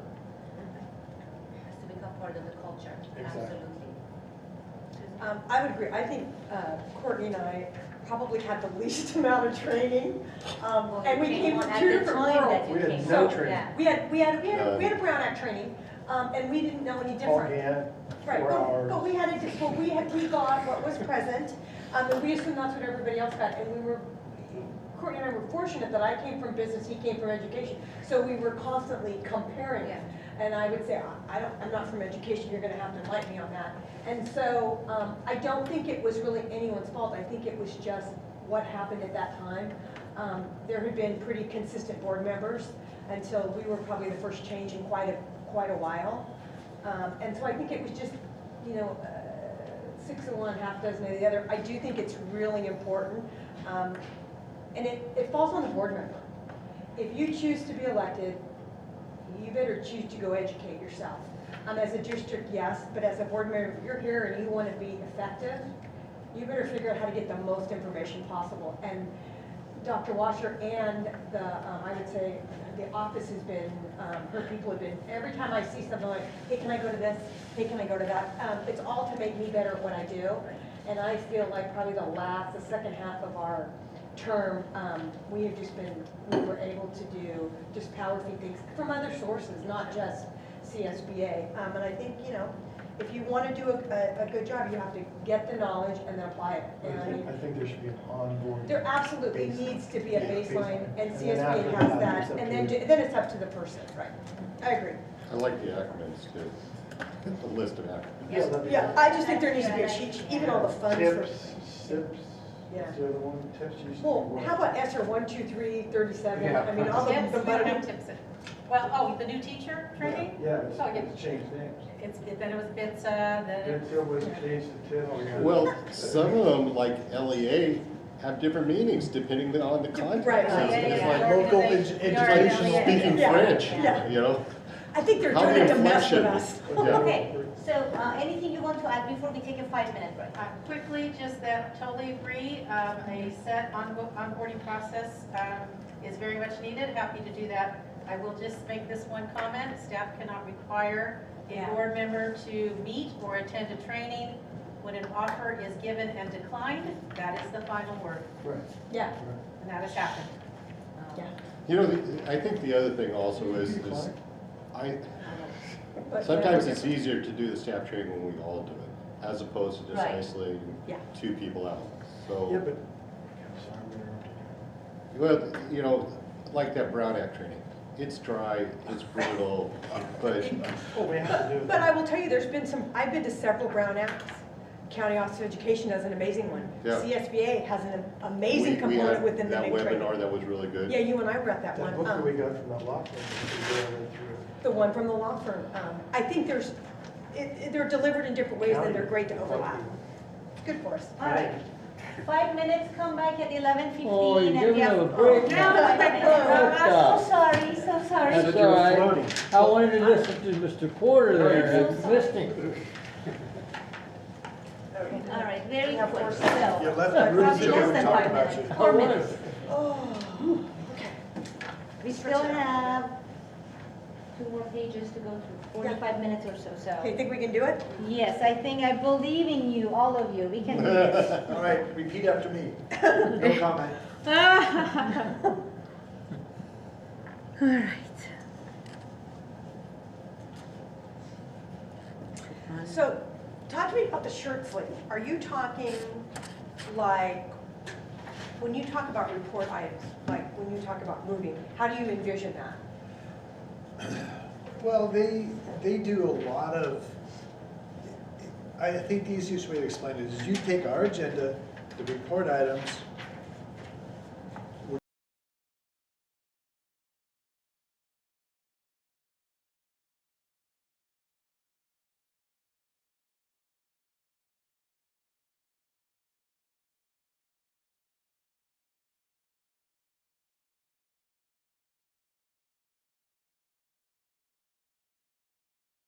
the Just like budget comes to Mr. us. Tri-tip Well, and yesterday. I think if you're choosing to be elected, you're choosing Terrible. to, you know you're gonna give up some of your Tri-tip free was time and you're like- gonna have goodness. to shuffle, whether That you're was an brutal. employed person or I not. left Yeah. that. It's not for everyone to be in this, it's not for everyone. but- There's No food in a time for something better than another. to be in chicken You have to weigh your options. options and where you're at. And Horrible on taste. the Not board, just there- children, but health, financial, They're working family. people There was no other food on the You know, like- proposal, they had street taco But I vendors see come Council back one of them on said, like, Tom, maybe like Up to 6 all or of us. 7. Yeah. so he can't We always came make into the it, banquet. Yeah. you know, but They had a mashed potato bar, which was the really good. vast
Then they came up with a plan and then we approved it. So I thought we did a pretty good job with that. Changing times, Gary, on this new PE. Yeah. You know, it's a changing time. Yeah, you know. It is. yeah.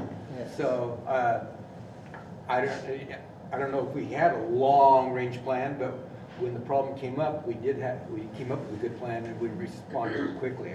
So, okay. Thank you. Yeah, that's it. Thank you. Courtney? I think this is an area where we as a board could really make a big stand on the district. I think we should start off by having more stakeholders at the table when we try to decide an overall vision for the district. And then I think from that, we gather information. I think we should have very long-range priorities. Maybe they're vague, whatever, for facilities and academic achievements and so forth. Maybe they're pie in the sky, right? But you gotta have those out there. I agree in the 1 and 3 year that Ron talked about. And of course, they should be academically related, and of course fiscally, and then we have buildings and so forth to take care of. I think 38 and 39 are an area where we really need to sit down, maybe this summer, and drive that home. But again, I'd like to see more input from the community, from our employee groups and so forth. You don't, because I've coached a long time, and at the college level and at the high school level, but even in teaching, you got to set a hook and get buy-in. And your first 5 minutes in opening up the lesson, you got to take your students on a journey with you. If you can't hook them, they're not going to come. Same thing with the team. If you can't get them to buy in what you're selling in terms of theme, transition, half court, whatever, they're not going to be with you. And so our employee groups, and this gets back to trust, have to feel that they're a part of it and they have ownership. So these are the areas I think that we really, personally, I would like to see us move hard on. I think we can do it. I think we've got people here that are great listeners and great communicators and have a great pulse for the community. But I'd like to see us as a board really emphasize this in the coming, after this academic year, coming forward. Susan? Most of my board members said everything that I would say. I'd like to add 2 quick things. One is setting direction. I think we were just in a boat surviving. Yeah. I don't feel that as a board, I don't know what happened prior to me being on the board. The first year we were here, we were getting our feet wet. I could see some of the direction that was happening, and then all bets were off with COVID. I think the other thing that I see a lot with setting direction is what control does the board and the district have versus government? And so I think there's a real interesting, we can set our goals and want things, and then we have a governor and a president that set different pieces of the pie in place for us. And so a lot of when our people come to our board meetings and they want direction and understanding, we can't always give them because we are bound. And I think there has been in the last 2 years real misunderstanding. We can't do what we want, when we want, how we want. And I think that is a public, we can say it till we're blue. If we're not doing what you, Mr. and Mrs. Public, want, then by God, we're gonna recall them, and they're terrible, and we're gonna get somebody that will do what we want. And then lo and behold, the new people come in, and they will see that you're pretty bound by certain things. So I think setting directions is very important, but within reason setting those directions. And that's not just, academically, that's one part, but then public perception direction. So that would be my 2 cents. George? Real quickly on public input, I think it's kind of an interesting thing because we get so little percentage of the general public, and then we're ending up making our decisions based on that little percentage. So it's kind of an interesting thing, and it goes hand in hand, I think, with this concept of, do you do what the people who elected you want you to do, or did the people elect you to use your knowledge, your abilities, whatever you've got in order to make decisions? And I think that's kind of we don't just do what the public wants, because the public isn't always educated on everything, all the ramifications of these decisions. So As far as a long-term goal, I strongly believe in a long-term goal. Another word for that is vision. The vision is the longest-term goal you've got, and that's where you want to get to. Short-term goals, LCAP. It's 3 years out, so there's 3 years worth of planning right there. There are other things that there's always going to be little fires that have to be put out. We mentioned the PE waiver. That was something that had to be addressed. We have different, well, COVID was a little more than a little, but it, you know, we do have things all the time that we have to deal with. But you gotta keep in mind that long-term vision, that long-term goal, and that's where you gotta get at. That's all I got.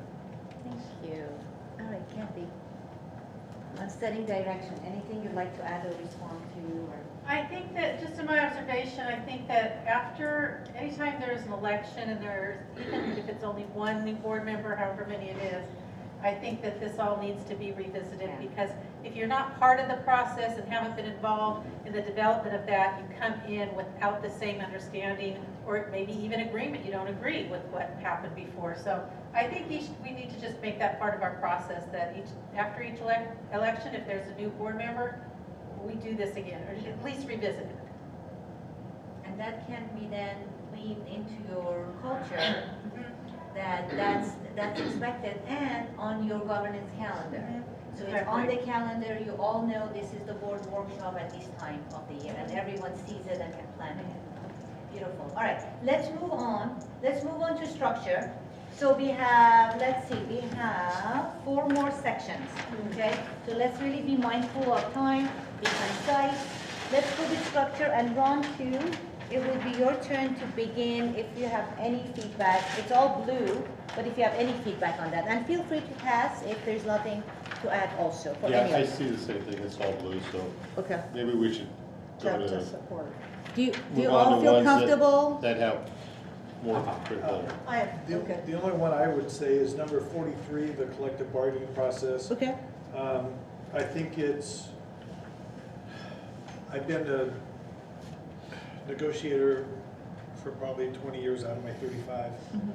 And so I have a pretty good understanding of what it can be, should be, how it works and how it doesn't work. It's extremely frustrating to me how it's working or not working. So I think that we need to do some real deep thinking about how that works, how it all comes together. Okay. Anyone else on that section, or can we move on to support? I'm gonna put a star with Ron on that. Okay. I think we need to have a meeting on all contracts. So deep thinking on 43, okay. Wonderful. All right, so let's move on to support. And Ron, I would like to give you the option to begin that section, since we kind of sped through and then didn't do structure. So on support, do you have anything? And you have actually 2 greens and 2 blues on that section, so that's a strong It's a strong section yeah, again. yeah. And I think we do a lot of things in the district that other boards don't do. Recognizing our retirees, recognizing our long tenured employees with those type of events. So again, I see this as a positive. Thank you. All right. I have nothing to add. All right, Right now. anyone else? No, we're all fine. Yeah, all right. You know what, there's one negative on 46. I don't know. I filled this out late at night, so I don't even remember what my answers were, if I was the person to put that, but if there was, Because I'm not sure. okay, It says not sure. okay. The board is your. But all the district. Well, the first one, again, talks about goals. We've touched on goals long enough, but we do need to keep up with it. Somebody probably miskeyed on that. Yeah, okay. All right, moving on, let's go. We have 2 sections to go, so accountability is next. And then community leadership. So on accountability, Joe, would you like to? 52, very Okay. important, that's what we're doing right now. Yeah, Yep, and then we I haven't agree. done that lately, so it's a done deal. The other ones are okay. okay, beautiful. And you do have all blues in the other ones. Yeah, I would have said the same thing. Okay. All right? And we all whined about doing this like we were scheduled for root canal surgery. I mean, come on. I agree. Okay, so 52 is Yeah, let's just get- Courtney? Yeah, 48, 49, and 52. Okay, Board monitors due progress through established benchmarks. All our benchmarks have been compromised. The answers are all out on the internet. So I don't see us doing that. And I'm surprised that 3 people said we looked at benchmarks. I can't remember the last time we did. Number 49, board monitors progress toward district goal, established success indicators. I don't think we do that either. sorry, say that again? The board monitors progress towards district goals based on established success indicators. We don't have any indicators. We don't have any district goals. Go ahead. And I was just gonna jump in, and I think what's interesting about these questions is I agree with you 100%, but we're looking at it each from our own perspective, so I agree with you, but if a board member had been on longer and might be looking at something. Well, I'd like to know what. Right, Yeah. or is somebody looking at Am I something? missing what a successful Are we indicator? missing Yeah. something, and we're the newest board members, so there could be something that other board members are doing that ranked it higher, that we're just unaware of because we're newer. Right. And then on 48, 49, that's my point. And Yeah. maybe somebody can rebuttal me, that's fine. 52, I'm really happy that everybody's here today. Yeah, me too. Making the commitment. Yes. Yeah, definitely. I jumped in on Especially this. for like Ronnie has a very important job. Yeah. Sue does too. Yeah. It's a big. Everyone it's is, a big everyone's life and time is important. I'd like to echo. You not so much, is it now? George, did you have something? Sorry, I don't want to skip. Make sure that George, you're good with accountability. Did you have something to? 'Cause I know actually you- rated accountability you did. pretty low. Yeah, you did, Yeah.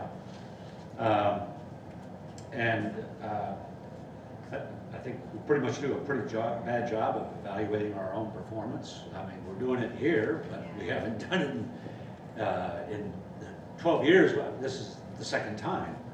So that's not a very good thing. We're doing a terrible job on evaluating the superintendent. And there are mitigating circumstances, and of course there are, but we're not doing a very good job on that.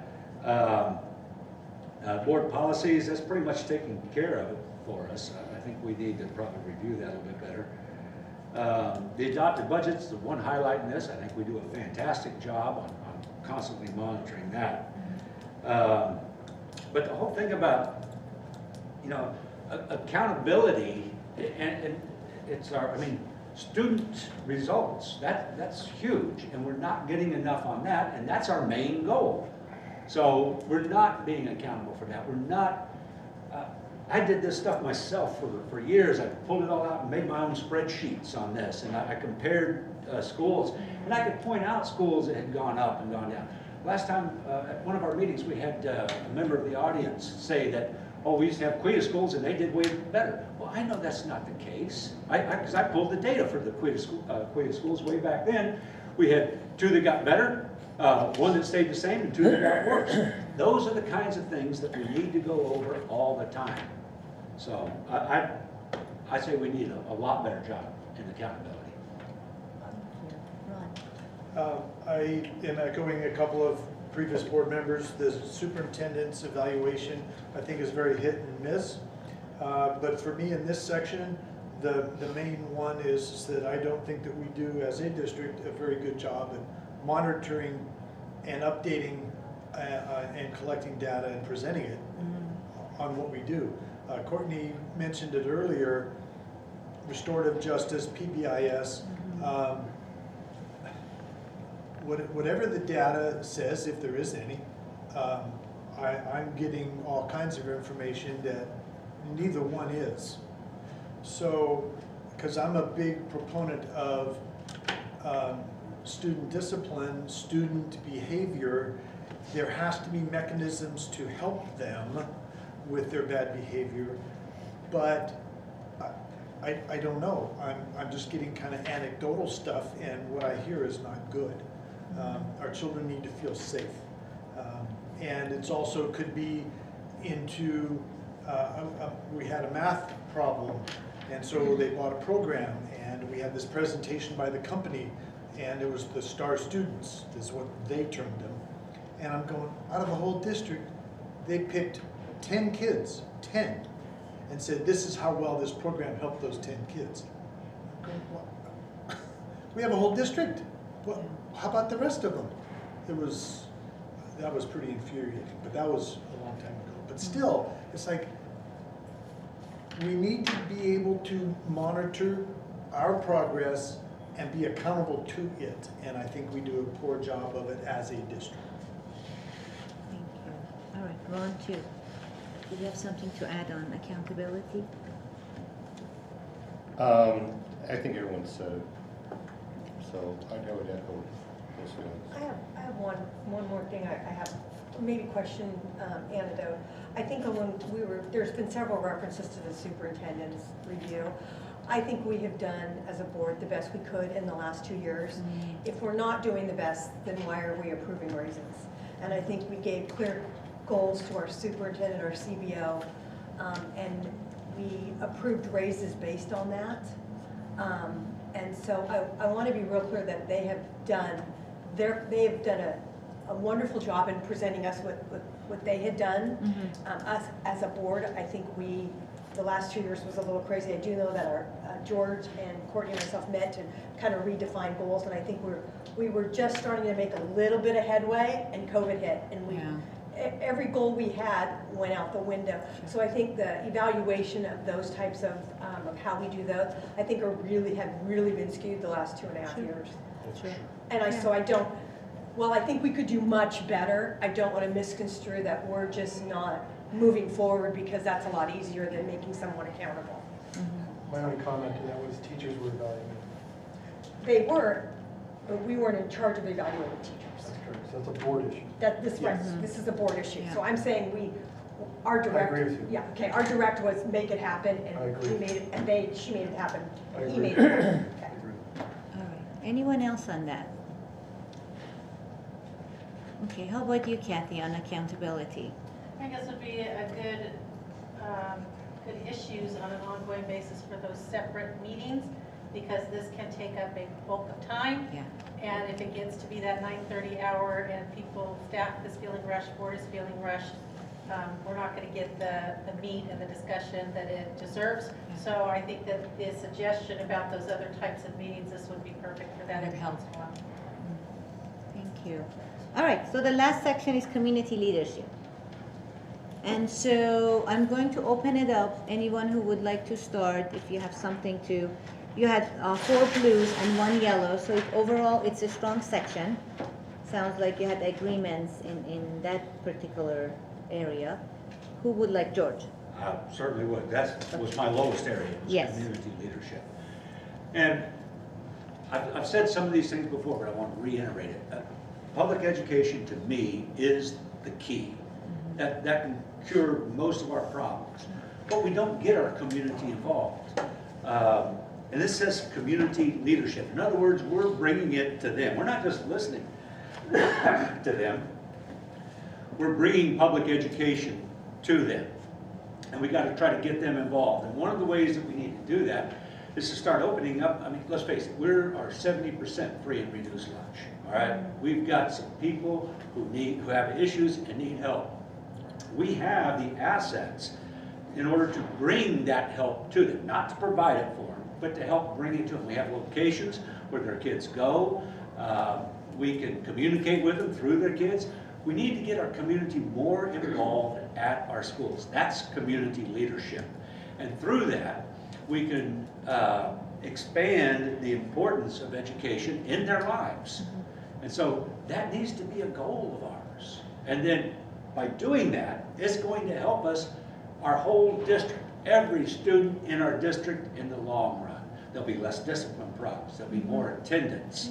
There's so many things that we can do that I think that's an area that we really need to concentrate on. And it's what you are talking about is taking care of identifying the root problems, Yes. right? Identifying and then figuring out how you can manage those, so then it's not Band-Aid solutions. Right. Right? Identification, and then what are you going to do about it? And involving the Yes, community. and these assets already exist. Exactly. They're all throughout San Joaquin County. We just need to give them some place to come together. So we can do it. And it does take a village, right? It takes a village. Yeah. Exactly. Yeah. Anyone else who would like to add to that last section, community leadership? I would just say that with your root problems Mm. and all this, it gets back to us establishing goals Yeah. that are then threaded throughout the district. Yeah. Yeah. So again, it comes back to the board. So that's just my 2 cents. And I guess 54, to me, comes back to this whole thing of, we should not be 7-0 in every different thing. We come with a bunch of different backgrounds, a bunch of different experiences. We represent very different constituents.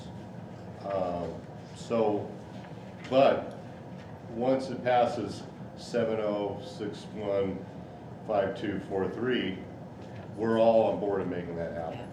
And that's the cohesive message that should be there. So we should vigorously debate everything. That is our responsibility as board members. But once the board vote is taken, we move forward and make sure that happens.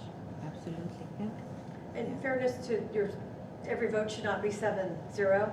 I find that interesting because I might come in with a thought in my head, but then I'm open to hearing what my 6 other board members, and so I think our board does a really good job of that, and I think while we might have maybe a little preconceived notion based on our background, I think it speaks volumes to that we listen, and if we can find a common thread, we can all get behind it and work together. So I think it rubs both directions sometimes. Coming back full circle, coaching, teaching experiences. You gotta find it. I really rely upon all of you and your inputs, and that's great stuff that even George, military, business. George is invaluable? Well, no, George has worn so many different hats. I mean, between private sector, public sector, military. So I mean, there's a wide way of looking at things, and you all helped me a lot in getting that perspective.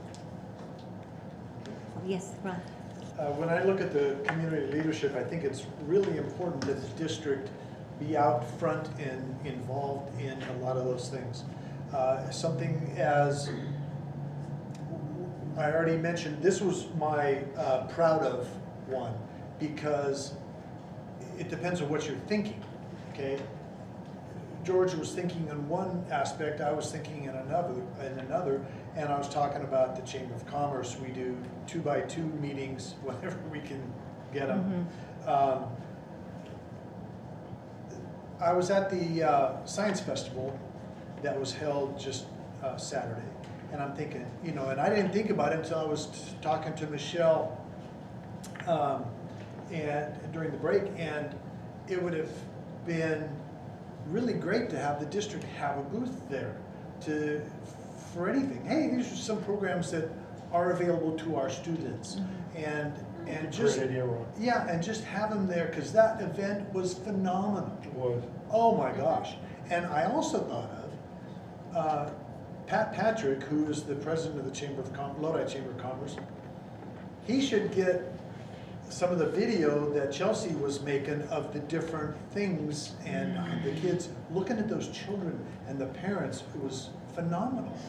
And that helps the chamber sell Lodi area to businesses to come in. And so we are not isolated groups. We need to be able to develop the capacity to bring in the Stockton area, Clements, Lockford, all the areas of the Lodi area, in that we need to sell ourselves and be involved in the public in real, true, meaningful ways. So, and who knows, we may even get some substitute teachers out of it too. Well, Who knows, to or build on spark that, a retired teacher. how many of the people that were working that event were students in our district that are now giving back to the community and were educated by our teachers? We There's set up quite the a booth, few. and the kids that we had, they ran, and we're just kind of going, okay.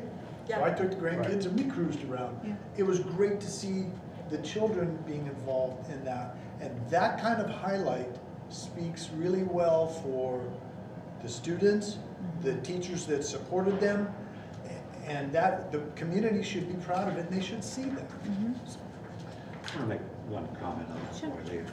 There are different communities within this community. we're doing a pretty good job of servicing certain communities. We're also doing a really poor job of servicing some of the other communities. And those are the ones that we're gonna have to work harder to try to get. If we're gonna try to make an impact, we're gonna try to get above the state average for our test scores. If we're gonna try to work on that, we're gonna have to approach that other community as well. Not give up on the other. That's not what I'm saying at all. What I'm saying is we need to increase efforts to address the issues concerning our other communities. And we need to be the leader there. All right. Anyone else who would like to ask before I go to Kathy for her comments? All right, Kathy, on community I leadership. think that all of the points are very well taken. I think that we do a good job with community leadership in general. As Mr. Neely said, serving community is a different, I think that's a different topic than community, well, it falls into it, but it has a different element to it. Leadership in the community and serving the needs of the community, I think, can be separated into two different things. I just want to say that the reason why I think that we do well in the community leadership part is because, generally speaking, the staff that works in this district are willing to put out the effort and willing to do those things. And without that, we wouldn't have that presence. So I think that's a real plus for this district. Thank you. All right, great job. Thank you so much for charting. So I will take photos of the chart. I'll put together a memo based on everything you have discussed. So what's next? I think I like to talk about what comes next, because that's really important. It's good to do the work that we do, right? But I'm always interested in, okay, what's the next step? Now what, right? So what I'm hearing, as I was listening to your comments and I look at the charts and the common themes throughout the morning, I feel like what you could benefit from is a strategic planning process. What does that mean? That's not a short term, it's not a one session, it's not a 1 month, you know, it's a process that would involve stakeholders, from your teachers to parent groups, to your community members, chamber, business owners. And so coming together to create a strategic plan committee to begin establishing some goals and to begin gaining input from all the different stakeholder groups. Now, that's a whole other kind of commitment, but that's something that all morning I've been kind of listening and then trying to figure out and see the common themes. I think you can definitely benefit from that based on everything you have shared. Other recommendation is to, on your governance calendar, if you have a governance calendar? We do. Or something, okay. So establishing times, dates on your governance calendar for workshops. They can be facilitated or not. You can facilitate internally as well. But to be able to come and talk about how you're going to work together. Look at your handbook. Review your protocols, again, so that you're all on the same page. These kind of discussions cannot take place in your regular board meetings because you have agendas, you have a lot of other discussions that need to take place. These need to be separate, just like this morning is.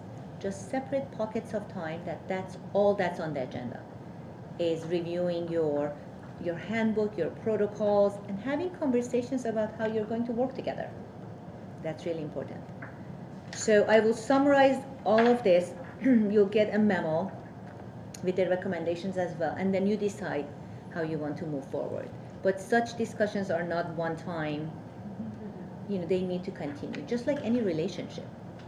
Professional, personal relationships are consistent and constant work. With that, we're talking about evaluation accountability. What you have in front of you is evaluation for me.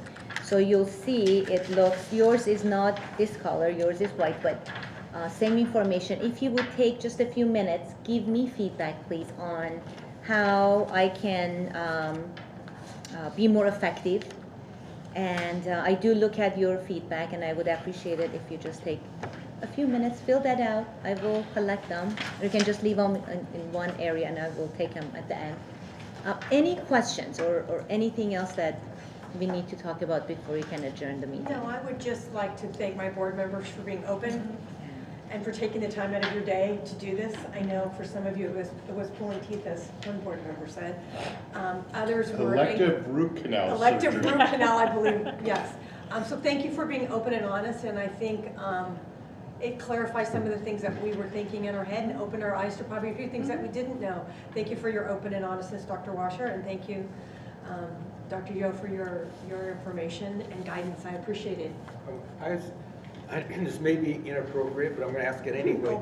Nothing inappropriate. What's your gut reaction to how dysfunctional we are, or how I tell you, you're great, Gary.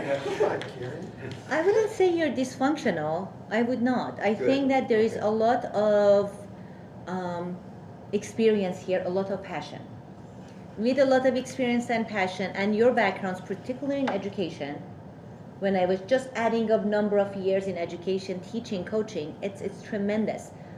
What comes with that passion and knowledge is that you're extremely passionate about the topics, which explains why maybe you're spending a bit more time than you need to on certain areas. Maybe you're getting a little bit too deep into certain areas. But that's, again, because you truly care. You're all here because you truly care. And I heard that all morning. Students, success and achievement for every student. Inclusion, equity and inclusion, that came through. So I would say you're doing really well. And the reason for that is you also took the time to do this. Many governance teams, many boards never take the time because it's funding and it's time. Right, and you did it, so. Okay. Thank you. Of course. Thank you very much. Yeah, my pleasure. I think we're at the point, any closing other comments by anybody?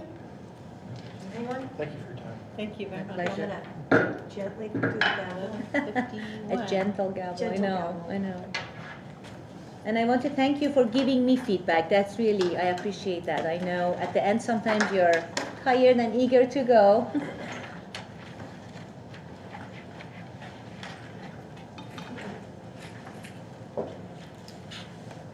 And a huge thanks to Michelle.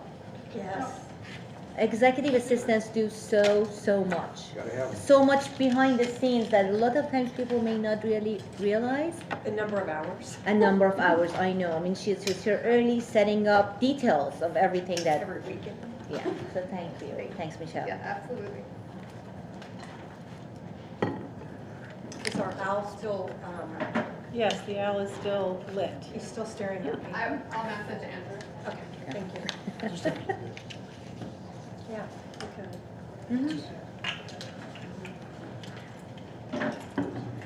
Just leave these here on the table? Yes, I'll collect them. Thank you so much. Thank you.